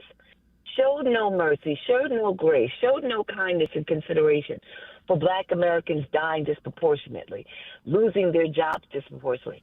It seems that we didn't do enough to show, that the DNC didn't do enough to remind people of, you know, of how what am I trying to say? How when COVID happened, that Trump was actually telling people to do things that weren't good for them, right? How when George Floyd was killed, he was essentially looking the other way and was making little of it. And so it was just like, you know, we centered a lot on Project 2025, but not the evidence we already had. Right. Didn't make any sense. Now, I think that on top of that, I think what is really, really driving the nail through the wood is he came back and blatantly said that we will not allow the federal government under my administration do anything with people that engage in contracts or education with diversity. He just outright said, I'm declaring war on y'all dealing with black folks. Don't do business with them. Don't make up for keeping them out of schools of higher education. His finances went after Harvard University. The first black woman to be the president of Harvard was fired. I mean, I don't know what he's got to do, go to the well of Congress on primetime TV and call you the N-word for you to understand he's talking about you. It is absolutely undeniable that he's taken the race card to try and play to a lot of whites that are suffering. Well, at least you're not them. You know, that was the old game during the Jim Crow days. Well, I'm not doing good, but at least I'm not a black guy, and they use the N-word. And that's what he's used, to where the point is some of these younger whites and some of even the older now saying, wait a minute, we are suffering.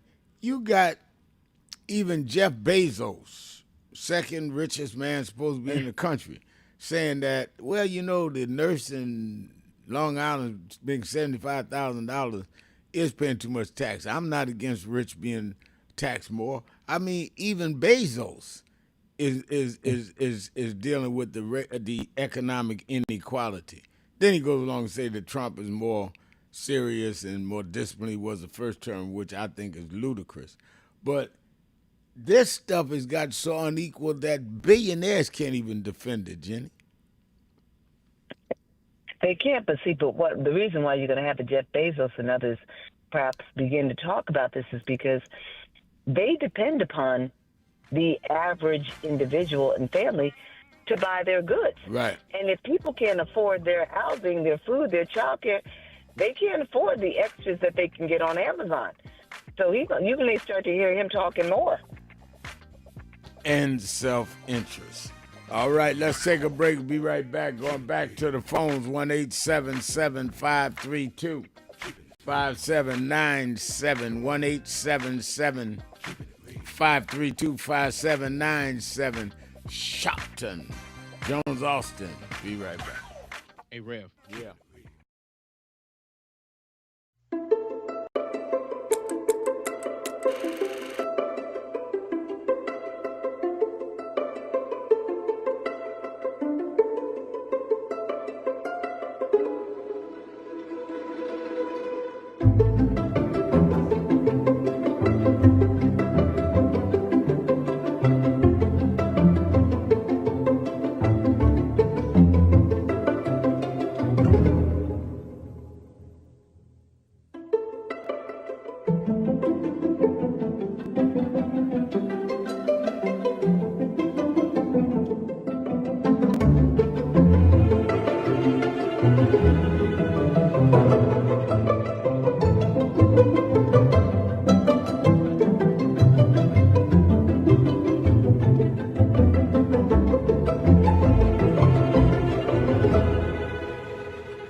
This organization has been on the front line. People ask me, why do families call us? Because we never leave them.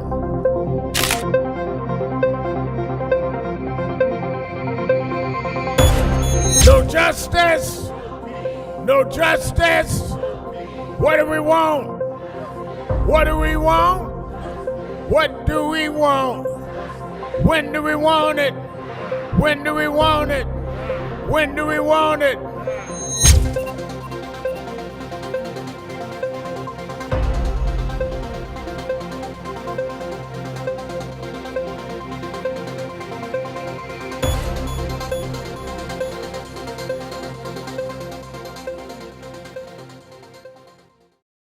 Do you know what time it is? It's Al Sharpton time. It's time to put aside all pretenses, deception, denial, or fronting. The time has come to keep it real on Keeping It Real with Reverend Al Sharpton. You need to keep it real with Reverend Al Sharpton right here on Uber TV. Reverend Al Sharpton, and we're back. 1-877-532-5797. 1-877-532-5797. Let's go back to the phone. Attorney Jennifer Jones Austin is. You know, every day, Monday through Friday, I do 3 hours a day on Keeping It Real with Reverend Al Sharpton. I do 1 hour on Sunday mornings with Reverend Al Sharpton. And I'm live on radio and TV with the Saturday Action Rally. 7 days a week, I talk to our people, hear from them, to call in. I'm sick and tired of people talking for people that they don't talk to. So go on www.nationalactionnetwork.net Listen to my show, call in, express your opinion. You don't have to agree with me. But let's start talking to each other rather than about each other and lecturing at each other. Let's keep it real with Sharpton. Happy 20th anniversary to Reverend Al Sharpton on 20 years of keeping it real. 2 decades of truth-telling, fearless advocacy, and keeping the people informed and empowered. Thank you for always speaking power to justice and standing firm for what's right. Here's to 20 years of impact and many more to come.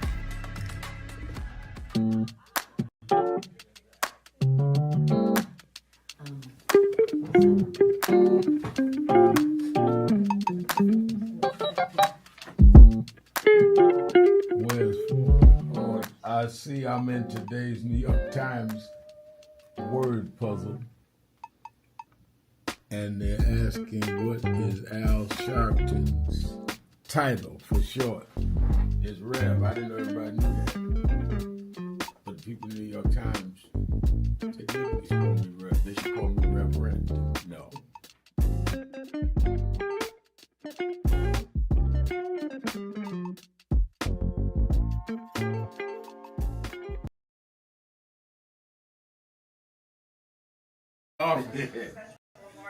Rev, you know you were right there from the beginning with the stuff that was going on in Brooklyn at that time, at Howard Beach. You were right there. He had in one of the early movies, he had my name. Then he put me in Malcolm, and I wasn't even old enough to know Malcolm. So we've been through it all. For those who see Malcolm X, it's 3 hours. But fast forward to the scene yourself. Yep. Bobby Seale. Right. Bobby Seale, Denzel, and me. Yeah. Denzel was on the set. Now, let me ask a question. Yep. What was your weight on that scene? I probably about 270. I was bigger then. Yeah. Still had the hair, man. Yeah, you had the hair on. Nah, it was Denzel, yourself, and Bobby Seale. Yeah, all in one scene. And also, there was no cut. We went like this. That's right. That's right. That's right. Yeah. Only Spike could have done that. It's my brother right here. My baby. Brooklyn's in the house. Yes, sir. Brooklyn's in the house. BK.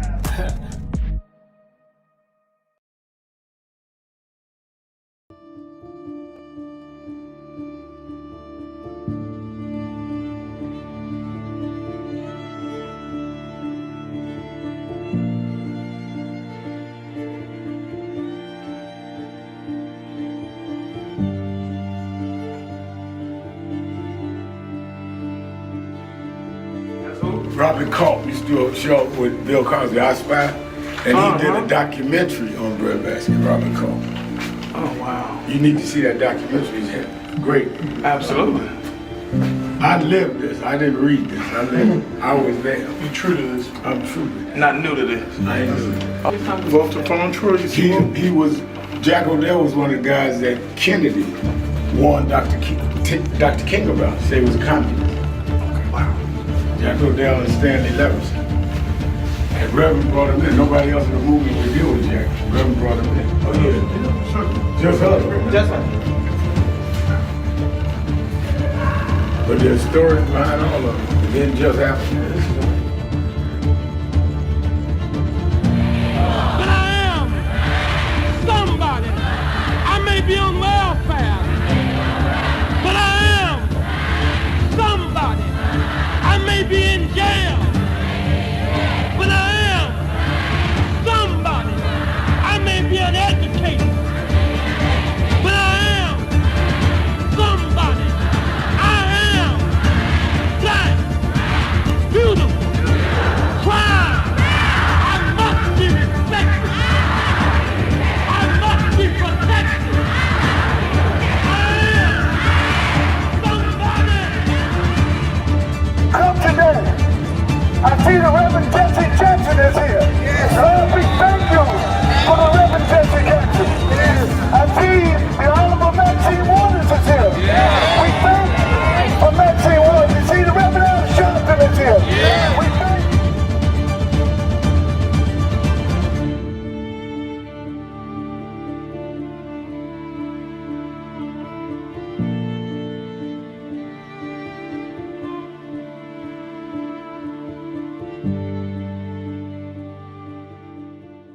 Well, Reverend, it looks bad now. Look at Iran. Look at what's going on in Minnesota. Look on. Yeah, but I was raised by them to realize that after storms, if we do the right thing in the storm, if we organize, if we register, if we do what we're supposed to do, there's always a rainbow coming out. The rainbow don't show until the storm is over. The rainbow gonna come out in November. The rainbow gonna come out in 28. We gonna fix these tricks in 26 and march through the gates in 28. Reverend Al Sharpton, we didn't come this far. 1-877-532-5797 or our message board. Our message board lit up today. A lot of people on message board at nationalactionnetwork.net. Jenny, as our policy wonk, give me the economic differences between life for blacks as opposed to whites, from employment to contracts to, I guess you could say, property to wealth, the wealth gap under Donald Trump. Mm-hmm. So let's begin with the unemployment rate. The unemployment rate for Black Americans is nearly twice that for white Americans. The wealth gap is measured in two ways. One is what they call the average wealth gap, and the other one is called the median wealth gap. And when you look at the median wealth gap, what you see is that you've got like 10 times more Black Americans fall below the median, meaning like when you look at the middle, you got like 10, like when you look at where Black wealth is. So let me say this a little differently. If you're looking at the number, I think the number right now is about it's about $350,000 average for white Americans compared to about, I want to get the number right, I think it's something along the lines of about 100,000. I'm doing median right now. That's a different number than we often hear about for Black Americans. And what that is telling you is that you've got many more people who are above 350,000 in terms of wealth, white people, than you have Black people. And Black people, the median is closer to 150. So there's a significant difference there. But what we often hear about is the average, and that's a 10 times difference, meaning that on average, white people have 10 times more wealth than do Black people. The reason I gave the median is because we actually then begin to start to talk about the numbers. What we know under Donald Trump is that Black Americans, twice as many Black Americans, are earning a minimum wage of the federal minimum wage of $7.25 an hour than white Americans. We know that Black Americans in the South are making disproportionately significant less. And then when you look at things like what they call, or what we've done, the work that you know that I've done around the true cost of economic security, what we see is that on average, while you see that like 49% of Americans are economically insecure and everybody falls into that group, for white Americans, it's about 44%, but for Black Americans, it's as much as 63%, and for Hispanic Americans, even more. And what that economic security measure is looking at how much money you have to pay all of your meet all of your basic needs, and then on top of that, how much you have to save, to pay down debt, to save for retirement, to save for your college's future. Now, the one thing that I always speak to Sarah on this is, just to bring the example home, we know that under Donald Trump, we have several 100,000 Black women who lost their jobs. Estimates now are as high as 600,000. Now, why is that important? Because Black women are disproportionately the primary and single breadwinners in their households. The percentage of Black women now who are the primary and sole breadwinners of their households is as much as 81%. 81% of households, Black women are the primary and / sole breadwinner. When Black women are earning significantly less, and then they're losing their jobs, they can't pay their bills. They can't save for their children's future. What we then begin to see is black women live disproportionately in poverty when they become older because they didn't have money to save. They didn't have money to save up for themselves or for their children. But here's the other challenge with that. They're disproportionately higher debt, and he's gotten rid of all the student, he's reduced how much you can have in terms of student debt relief. He's also minimized how much you can take out in loans that are, essentially grants from the government. So now black women, in order to be educated to get higher paying jobs, have more in debt. But under him, that debt only grows and it's not being reduced. And the biggest problem with all this is when you take all of that together and you consider that we are disproportionately the breadwinners in our households, or children, black children, are living.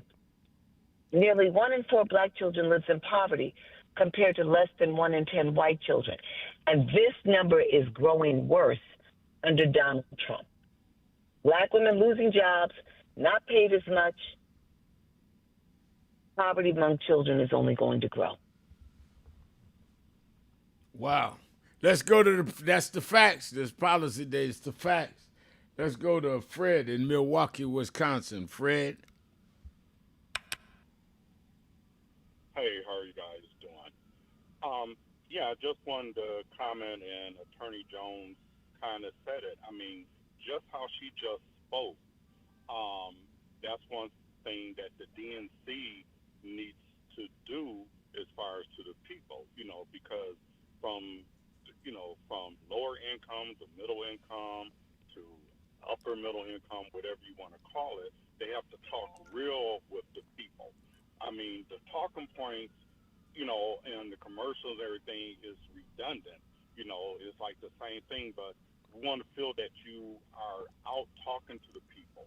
Also, the DNC needs to, when you have the few Democrat candidates that, you never know what they're going to do, or they cave in to, Trump, or not going to go along. It's kind of like if we have Manchin again, where he wants to be an independent, but, if they're call them out, need to call them out how they feel about, the breakup. I'm talking about the white Democrats from Wyoming, North Dakota, South Dakota, how they feel about the Civil Rights Act. Put them on blast as far as we want to see that you're a united party, that you're concerned just like is our concern is the same. Not like, well, okay, it doesn't really affect my constituents, so I really don't have to speak about that. But they have to show some unity and get that message out. Not just where every 5 minutes you're getting a text message, donate money about a campaign. We need to know that, well, what are we going to get for our money? What are you fighting for? We need to hear your voice.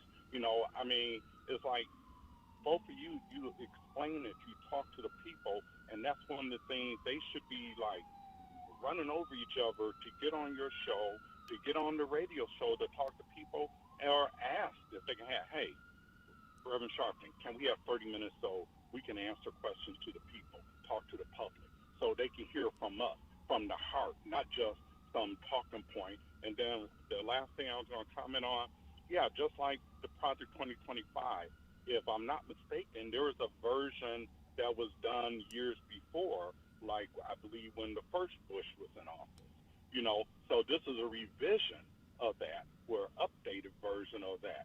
And then the last thing I have for Attorney Jones, if you have time today, to clarify, when it comes to nonprofit organizations like churches, unions, fraternities, sororities, what they can and cannot do as far as endorsement of a candidate. Because I know there's like, I think 501(c), and then there's a 501, I think 4C or something like that. But just so it's clear, and the reason I brought that up, because when I believe it was when George the second Bush got in office, a lot of churches were endorsing him, but they wanted that federal money so they can all open up their schools.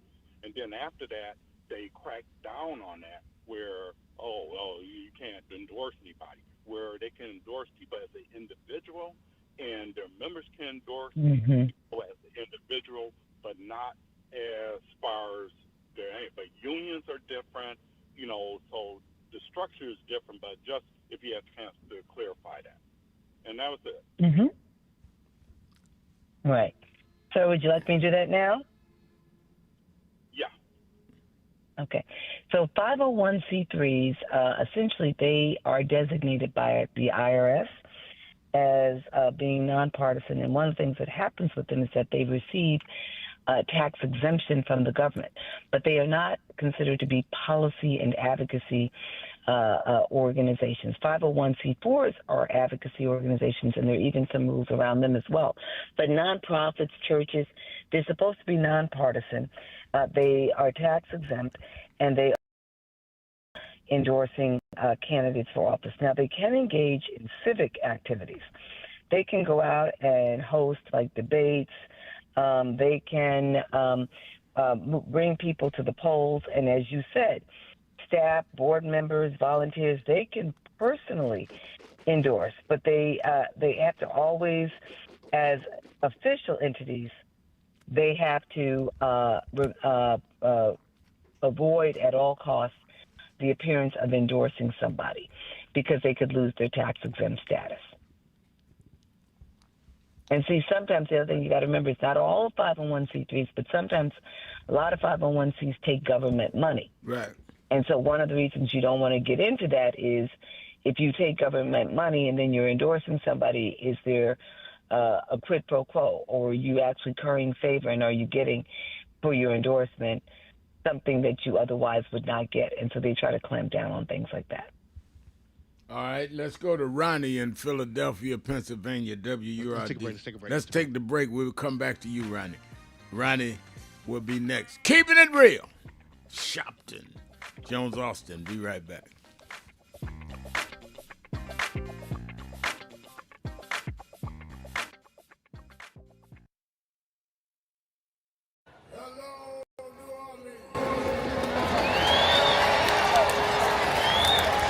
Let me tell you straight, they did not think we could come and be here tonight. They cut budgets and advertising, but one black man, Rich Dennis, said, I don't care, my families come together every 4th of July weekend, and Essence will happen, because that's who we are. Give a big hand to Rich Dennis for bringing us back.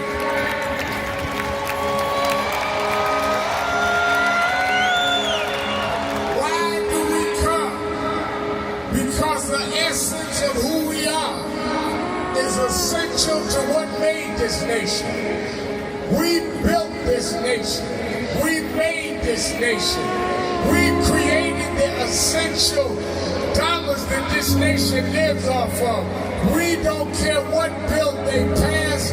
We will not back up. We will not back down. We will not give in. We will not be chased out. We don't care who's in the White House. We will organize our house by house.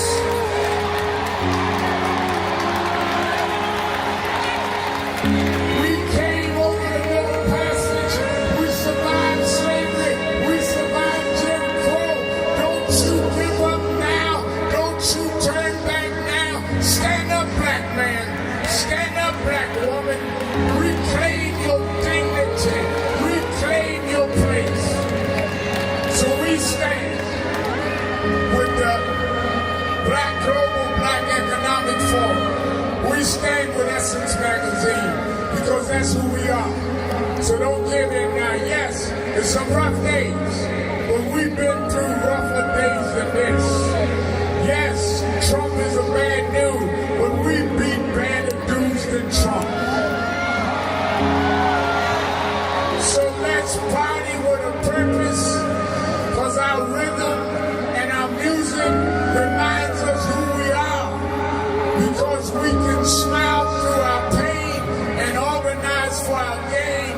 Let's stand up and let's celebrate who we are. Thank you, God bless you.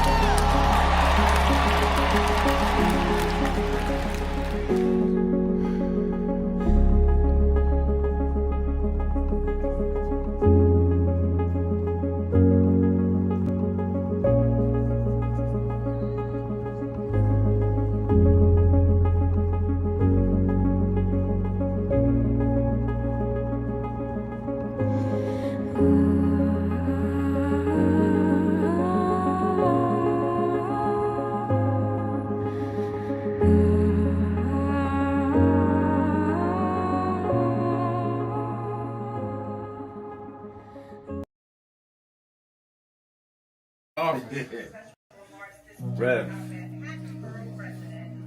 you know you were right there from the beginning with the stuff that was Yep. going on in Brooklyn at that time at Howard Beach. You were right there. He had in one of the early movies, he had my name. Then he put me in Malcolm, and I wasn't even old enough to know Malcolm. So we've been through it all. For those who see Malcolm X, it's 3 hours. But fast forward to the scene yourself, Bobby Seale. Right. Bobby Seale, Denzel, and me. Yeah. Denzel was on the set. Now, let me ask a question. Yep. What was your weight on that scene? I probably about 270. I was bigger then. Yeah. Still had the hair, man. Yeah, you had the head on. Yeah, it was Denzel, yourself, and Bobby Seale. Yeah, all in one scene. And also, there was no cut. We went like this. That's right. That's right. That's right. Yeah. Only Spike could have done that.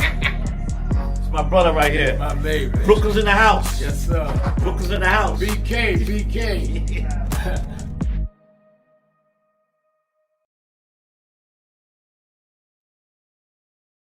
So who is Al Sharpton anyway? Who is this 33-year-old preacher without a church? A number of black New Yorkers as well. He is little more than a pudgy exhibitionist who can be counted on to show up, bullhorn in hand, at every racial incident.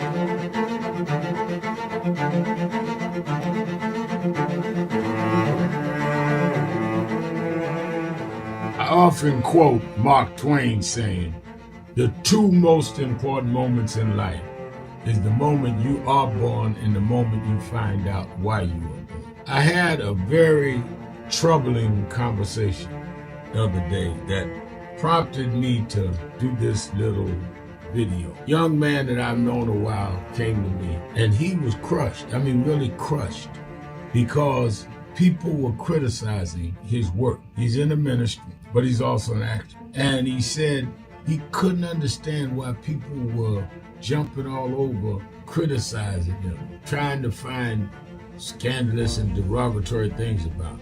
And I told him, I said, you know, you very young. You don't know the road I've traveled. They called me everything but a child of God. A blabbermouth, a loudmouth, too flamboyant, an agitator, a racist, I a race had to baiter. learn. Yeah, right. I was not defined by how others saw me. I was defined by how I saw myself and whether I was being true to myself. Some of you watching this don't like me. And it doesn't matter as long as I know what I'm doing and I like me for being real. So I'm doing this video to say to you, whoever you are and whatever you do, you may not be in ministry or social justice, none of this stuff, but don't live your life worried about opposition or people that don't like you. You can turn that around.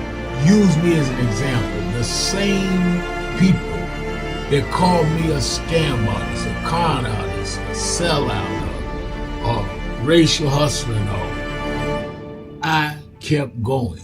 And the people I respected started respecting and publicly embracing my work. When Coretta Scott King, the widow of Dr. Martin Luther King Jr., had this to say about Al Sharpton. A leader who has protested injustice with a passionate, unrelenting commitment to nonviolent action in the spirit and tradition of Martin Luther King Jr.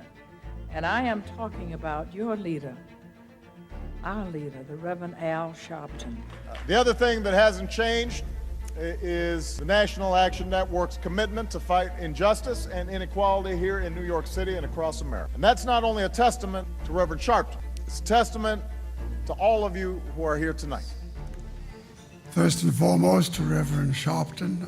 I saw him when he first came on the scene, and I have marveled at his tenacity, at the development of his intellect, and his devotion to our movement, and much he has contributed to the world we are experiencing. I am honored, and I must say that when I had my debate with Dr. King on the issue of the church and religion, he didn't warn me that after his departure, his space would be filled by another preacher, and that preacher would be Al Sharpton. All you want in life is people that matter to you to say you did all right. And more important, that you can look in the mirror and say you did all right. Thank you, Rev. Thanks for that introduction. Look, we've known each other for a long time. I'm grateful not only for your leadership and partnership, but quite frankly, more importantly, for your friendship. And thanks to all of you, members of our nation's most important civil rights organization. You have been, over all of your years, such an extraordinary leader. You are a voice of truth, a voice of conscience, a voice of practicality around what we must address and what we can do. And I thank you so much for your friendship. I remember that most of the youth around Al's age, he was about 12, wanted to be like Connie Hawkins, a great basketball player, legend, or Earl the Pearl, or Clyde Frazier. Al wanted to be like Adam Powell, a powerful preacher with a social justice gospel. He was very close to, at that time, the Reverend William Keeping it real, Jones, keeping it powerful real. preacher I'm and your social host. justice advocate. Reverend Al Sharpton, 1-877-532-5797, 1-877-532-5797, or you can go to our message board at nationalactionnetwork.net. Attorney Jennifer Jones Austin is our co-host. All right, let's go to Ronnie in Philadelphia, WURD. Ronnie. Hey, Rev. Attorney Jennifer Jones Austin. I wanted to make a comment or two about this president suing himself and then settling with himself for $1 billion so that he could, turn it into the slush fund. It's like what he did when he first came in. He told us he was going to do this. He settled the lawsuit of like $5 million with Ashley Babbitt's family. She was the lady who was killed when they broke into the Capitol on January 6th. And he settled a lawsuit with Michael Flynn, who had pleaded guilty. That's how he was wrongfully convicted. He was done so terribly wrong. He pleaded guilty and was allowed to retract his guilty plea and sue for the wrongful conviction. And it's like, Brev, it's nothing beyond evil that's coming. And what's next? Next week we're going to be talking about something else. But I think the Democrats should focus on this, and they shouldn't let it sleep. And if Miss Jennifer Jones Austin, if you could tell about the 2-year statute of limitations and how they manipulated to even have this case filed and decided without it even going in front of a judge. What Trump basically did was sued us, and he just robbed us. He could have sued for $100 billion and gave out $10 billion. So how soon we forget? This should be all over the midterms, that this is the type of corruption that he is enriching himself and his family. And I just wanted to make those comments, that people don't forget about this and what's next. He's telegraphing it. What's next? His dangerous shooting boats out the water, indicting a 96-year-old Cuban for something that happened 30 years ago. I mean, this guy is just vile and despicable. So I just wanted to get my little 2 cents in, Rev, and I'm out here listening. All right. Thank you for your call. Okay. Jenny? I think he makes some very, very, very good points. And I think that one of the things that we have to appreciate is that not only in addition to, Trump and his DOJ engaging in these acts, and there now being this, over $1 billion, I see it as I think it's the number I saw was $1.8 billion slush fund.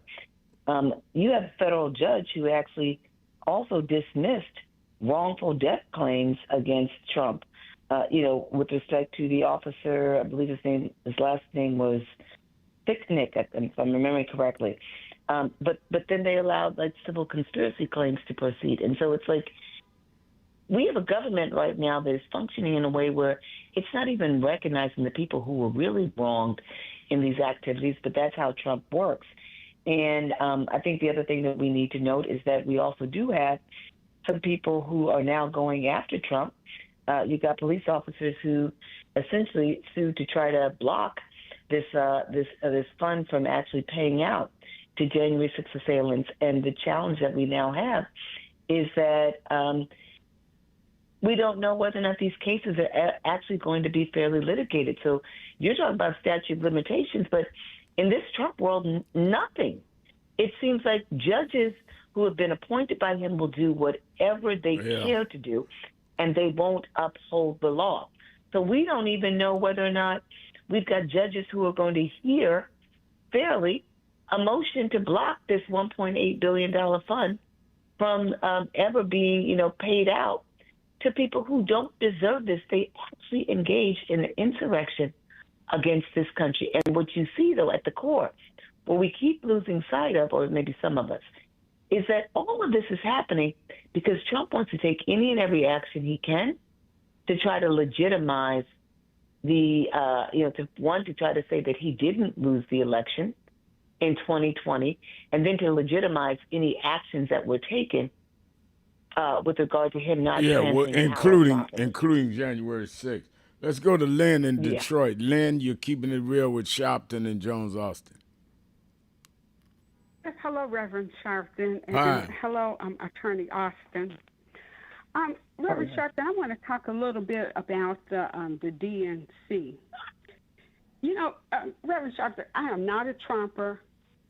I wish Trump was in jail, okay? But my problem is not with Trump as much as it is with the Democratic Party that allowed Trump to get in. Trump never should have gotten in the first time, let alone the second time. And he only got in because he was allowed to. And Reverend Sharpton, the DNC, the Democratic Party, has been too weak and too woke for too long. Now, all of this century, since 2000, we have had 7 presidential elections. The Republicans only won the popular vote twice, if I'm not mistaken. But they have ruled the presidency 4 times. They're the ones who put in these Supreme Court judges. All of this was done because the Democrats basically allowed it. I mean, look, Biden put in a DOJ person that wouldn't go after Trump. He went more after Hunter Biden more so than he did Trump. It was 2 years before he put in Jack Smith to go after Trump, and Trump just ran out the clock. This was allowed to happen. The Democratic Party has a systemic problem. Yeah, they need to look at the last election and what happened, but they need to look at the one before that, and they need to look at what is wrong with them, why they can't put together a plan to save their life. The Republicans have no problem putting out a plan. I don't care how bad it is, like Project 2025. And also, remember when Newt Gingrich did his contract on America, and I think it was 94, I thought it was somewhere around 94, 96-ish. They will put together a plan, but the Democrats can't put together a plan. Now, for example, if the Democrats just said, we stand against genocide, whether domestic or abroad, that will put them on the right side of genocide every time throughout history. They wouldn't have to worry about, well, is it the Russians doing it or is it Israel doing it? No, you stand on principle, and you put together your plan on principle. I'll tell you something else, too. If you go and look at the DNC website today, you're not going to see anything about black people. You're not going to see about black civil rights. You're not going to see about DEI. You're not going to see about the black women who got laid off. The only thing you're going to see about women is their reproductive rights, which I think is insulting. It's only one group that the Democrats support, and that one group you will see on there. And I think they support their rights over women's rights personally. I think this group deserves civil rights. I believe everyone deserves civil rights, but no group over any other group. But they don't talk about black people. Look at their website, and that's how they treat us. They have done the very least they could possibly do all along. So we need to put pressure on the Democratic Party to stop Trump and other Trumps from happening. Well, let me say this, because we're going to run up on break. The last two callers, and I'm talking about the last two, Lynn and the caller from Philly, said exactly what I opened the show with, is that I blame us, not only the Democrats, I blame us in the black community to let them keep getting away with it. And then when people like us that are active, Jenny, stand up, we're troublemakers. What's Sharpton and them doing? Why don't they shut up? They beat down on us more than they beat down on Trump for fighting for them. I mean, the thing that gets me, Lynn, is people get mad at me for standing up for them. Now, how sick is that? Let's take a break. We'll be right back. Thank you for your call. We'll be right back. Keeping it real. Sharpton, Jones, Austin. Be right back. Why would you wait another day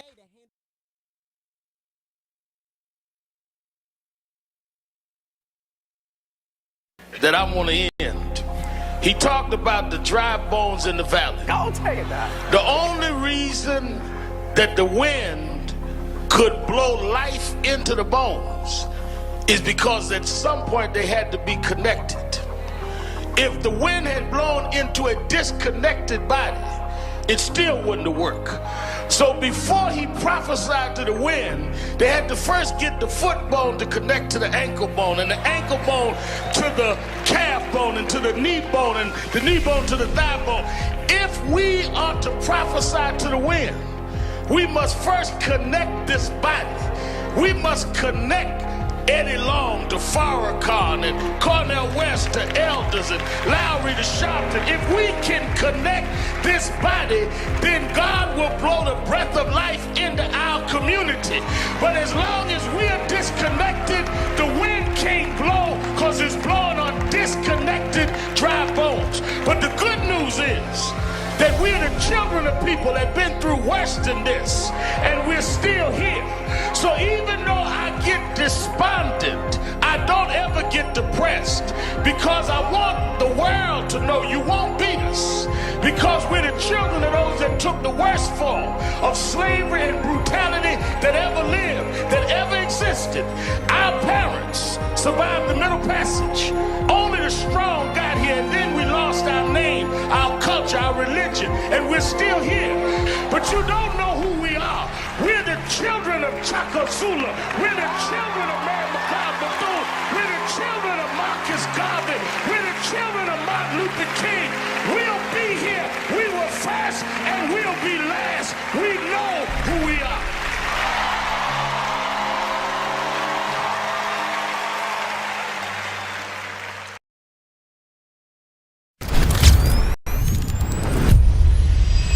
This organization has been on the front line. People ask me, why do families call us? Because we never leave them.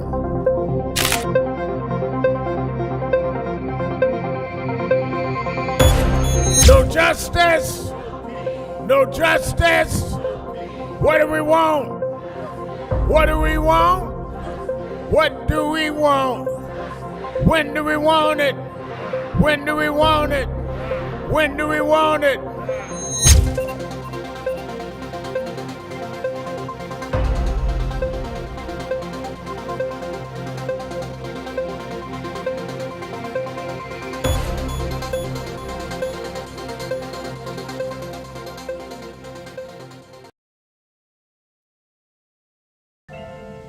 Thank God I was blessed to have both in my life.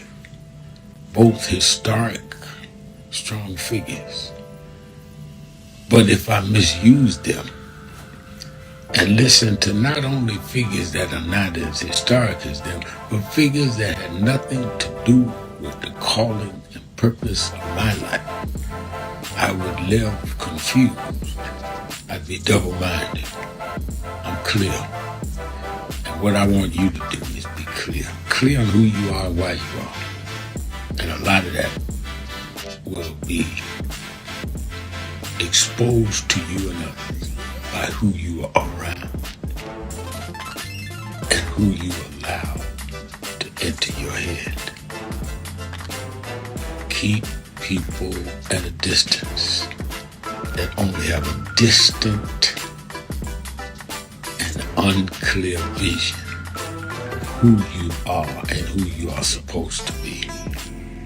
They could be your blood relatives, but they could not be the ones that accompany you toward what you ought to be about tonight.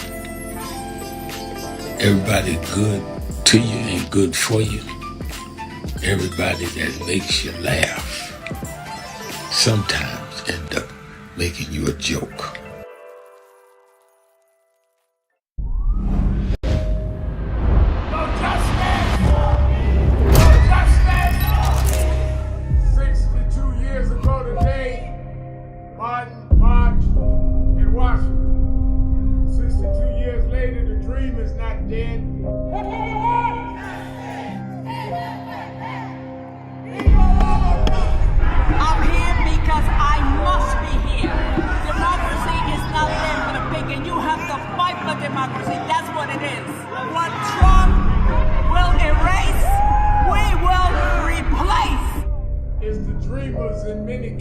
Have reversed and tried to turn it into a nightmare. We come to Wall Street rather than Washington this year to let them know you can try to turn back the clock, but you can't turn back time. We gonna keep the dream alive on Wall Street.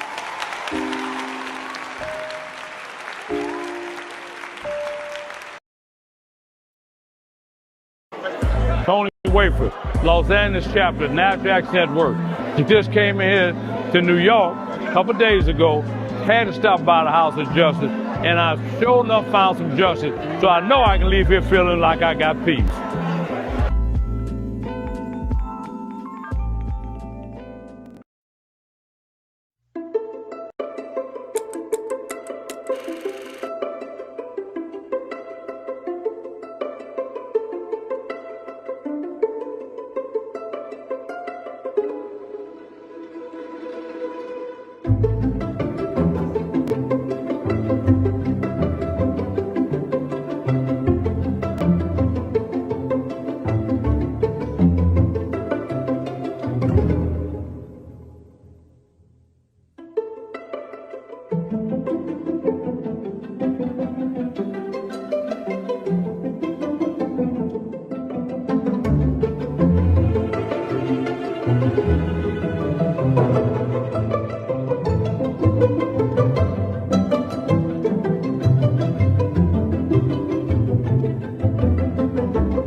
Reverend Al Sharpton, Attorney Jennifer Jones Austin has been our co-host. Let me remind you, Saturday and Sunday, watch Politics Nation with Al Sharpton. live at 5 p.m. Eastern Time, both nights. I'm going to really, really deal with this DNC policy autopsy. I've talked in the break with 2 members of Congress. I'm going to have some of the Congress people on. I'm going to deal with the whole Trump 1.7 with just almost $1.8 billion. But I'm also going to deal with this autopsy. Members of Congress and others on. We are live both nights. No holiday off. This is crazy, and I'm going to deal with it straight up with some of the leadership. Don't miss it. Saturday and Sunday, 5 p.m. Eastern Time on MS Now. You're there in the New York, New Jersey, Connecticut area. Meet me at the National Action Network Saturday Action Rally. It'll be a Memorial Day rally, and I will deal with the issues also of the DNC autopsy, as well as this whole thing of Trump putting together this $1,776 fund to take care of his. It's a slush fund for his supporters. Make sure you're there at 9 to 11 at the Mother Amy Zion Church, 137th Street and Lenox Avenue in Harlem, 137th and Lenox Avenue in Harlem. You that are not in the New York area, you can watch it live on Impact Television, on live stream at www.nationalactionnetwork.net, on the YouTube/NAN, on the AME Zion Network. All right, Jenny, it's Policy Day. Let's go to Todd. Todd in Cleveland, Ohio. Todd. Hey, Reverend Al Sharpton, Jennifer Jones Austin. Yeah. The Democratic policy autopsy is a major play on words. It is not related to what is actually true about the existence of the Democratic Party, because it does still exist. So there is no autopsy. I want to come back to that, but I want to address something that Jennifer said that we should be addressing as a group. She mentioned that 1 out of 4 black children, approximately, is in poverty. By the numbers from the census 2024, that's about 2,673,000 children under the age of 18 that are living in poverty. The truth about that number is it has little to nothing to do with either Trump's policy, Biden's policy, or Obama. It's due to they were conceived by 2 poor people who conceived them knowing they were in poverty before those children were born, and it takes time to get them out. If you get them out at all, a lot of them do come out of poverty through the work of their parents and their other family members and the public works available to them. But it's not because of some government officials' policies, because the parents were poor when they made them. I think that's absurd, because first of all, poor people have kids that grow up and become rich, and so you cannot say that the opportunities, the education, the sense of where you can get capital investment and other things that are enjoyed in other communities have no bearing on the data that shows the difference between blacks and whites. If you want to study all of the data, Todd, go with the data of how the percentage of whites as opposed to blacks that get bank loans, whites as opposed to blacks that get contracts in municipality. You're acting like that if a black person is poor and has a child and they stay in poverty, it's because their parents was poor. You got any number of whites born in poverty that become a lot more accessible to capital and therefore can lift themselves up. So I think your premise is faulty, and I think your rationale is absurd. Yeah, and I'll just add, Todd, let me just add to this, that first and foremost, you're making a statement about who shall have children and who should not. I mean, whether you are stating it directly, that's indirectly your assertion, that if you are low income in America, you should not have a child. But let me also just share here that black women right, work very hard. They are told to get their master's degrees, get their college degrees and their master's degrees, and they are among the most educated in our society. And then they are paid subpar wages. They are disproportionately placed in jobs despite their ambitions and desires. They are disproportionately placed in jobs that pay low wages despite their having a work to actually do better for themselves and for their families. For example, you have disproportionately higher numbers of Black women who work in the caregiver occupations, child care, health care, home health aid care, in supporting children and families who are known to the child welfare system, to homeless services. And many of these women are working with graduate degrees, and because they are paid subpar wages, they are making, so little that they too qualify for critical income support. They're not trying to be poor. They're trying to get ahead. And let me add that Black people, 2 years coming out of college, 2 years coming out of graduate school, have on average $188,000 more in debt than do white people coming out of college and coming out of graduate school. And why? Because they are being paid less money than white people, and often for the same jobs. So we cannot say. I'm sorry, sir. Go ahead. And let us also deal with the Blacks. Let's just deal in the last year and a half.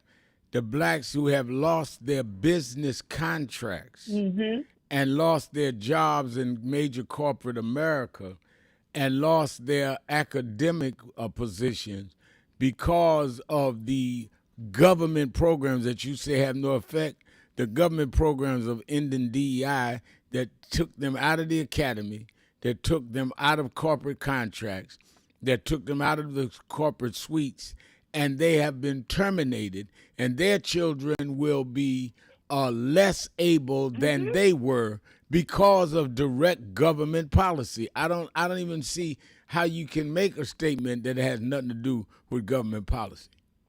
You're drawing conclusions. Right. No. You drew a conclusion. Right. But when Donald All right, Trump go is wait a also minute. Let him go cutting ahead. Let Medicaid, him. He's cutting food supports. It's less money. Go ahead, Todd. You're drawing conclusions on my statement that I neither implied or believe. The point that I made was most children that are poor, that are Black in this country, and for that matter, any other nationality in this country that are poor, were conceived by people that were poor and knew they were poor before they made them. A lot of people come out of poverty through the public works and through the good works of their parents, whether their parents were poor or not. No, but that's not what you said. What you said, wait a minute. What you said was that the Biden and the Trump's policies had nothing to do with them being poor. That's what you said. And it was wait a minute. And that their parents knew they were poor when they had them. And I'm saying to you, whether their parents were poor or not, it was shaped by the policies of who the president was, or for that matter, the Congress. You cannot say that everything laid at the economic standing of their parents. That is absurd. You're focusing on the adult. I'm focused on what you said. Well, on your recorded broadcast, what I said was that vast majority of children. No, you did not say vast. You said that the people born that way had nothing to do with politics. My mother, when my father left, was on welfare. I'm not on welfare. I mean, what are you talking about? And I'm not on welfare because there were opportunities that were open to me because of public policy, not because my mother and her state when I was born. Let me phrase it better for you then. Let me phrase it this way.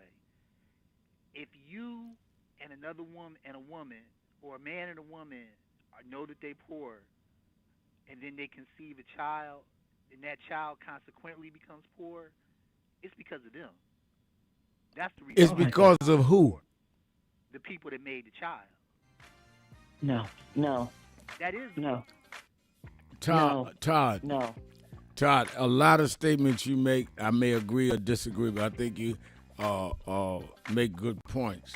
So, I can let you. But I think you've lost your mind. If you think that people stay poor because their parents are poor, then put your hand on the radio. I'm going to pray for you. Let's take it on. Let's go. I'm tired. I can't believe it. Todd got me all fired up here. Let me thank Attorney Jennifer Jones Austin. Let me thank all of you that called in, listened in, you that called in and couldn't get through, but hung in there anyhow.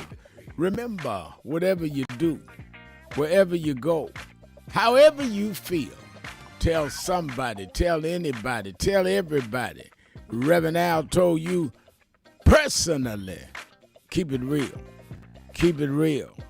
Keep it real. Out.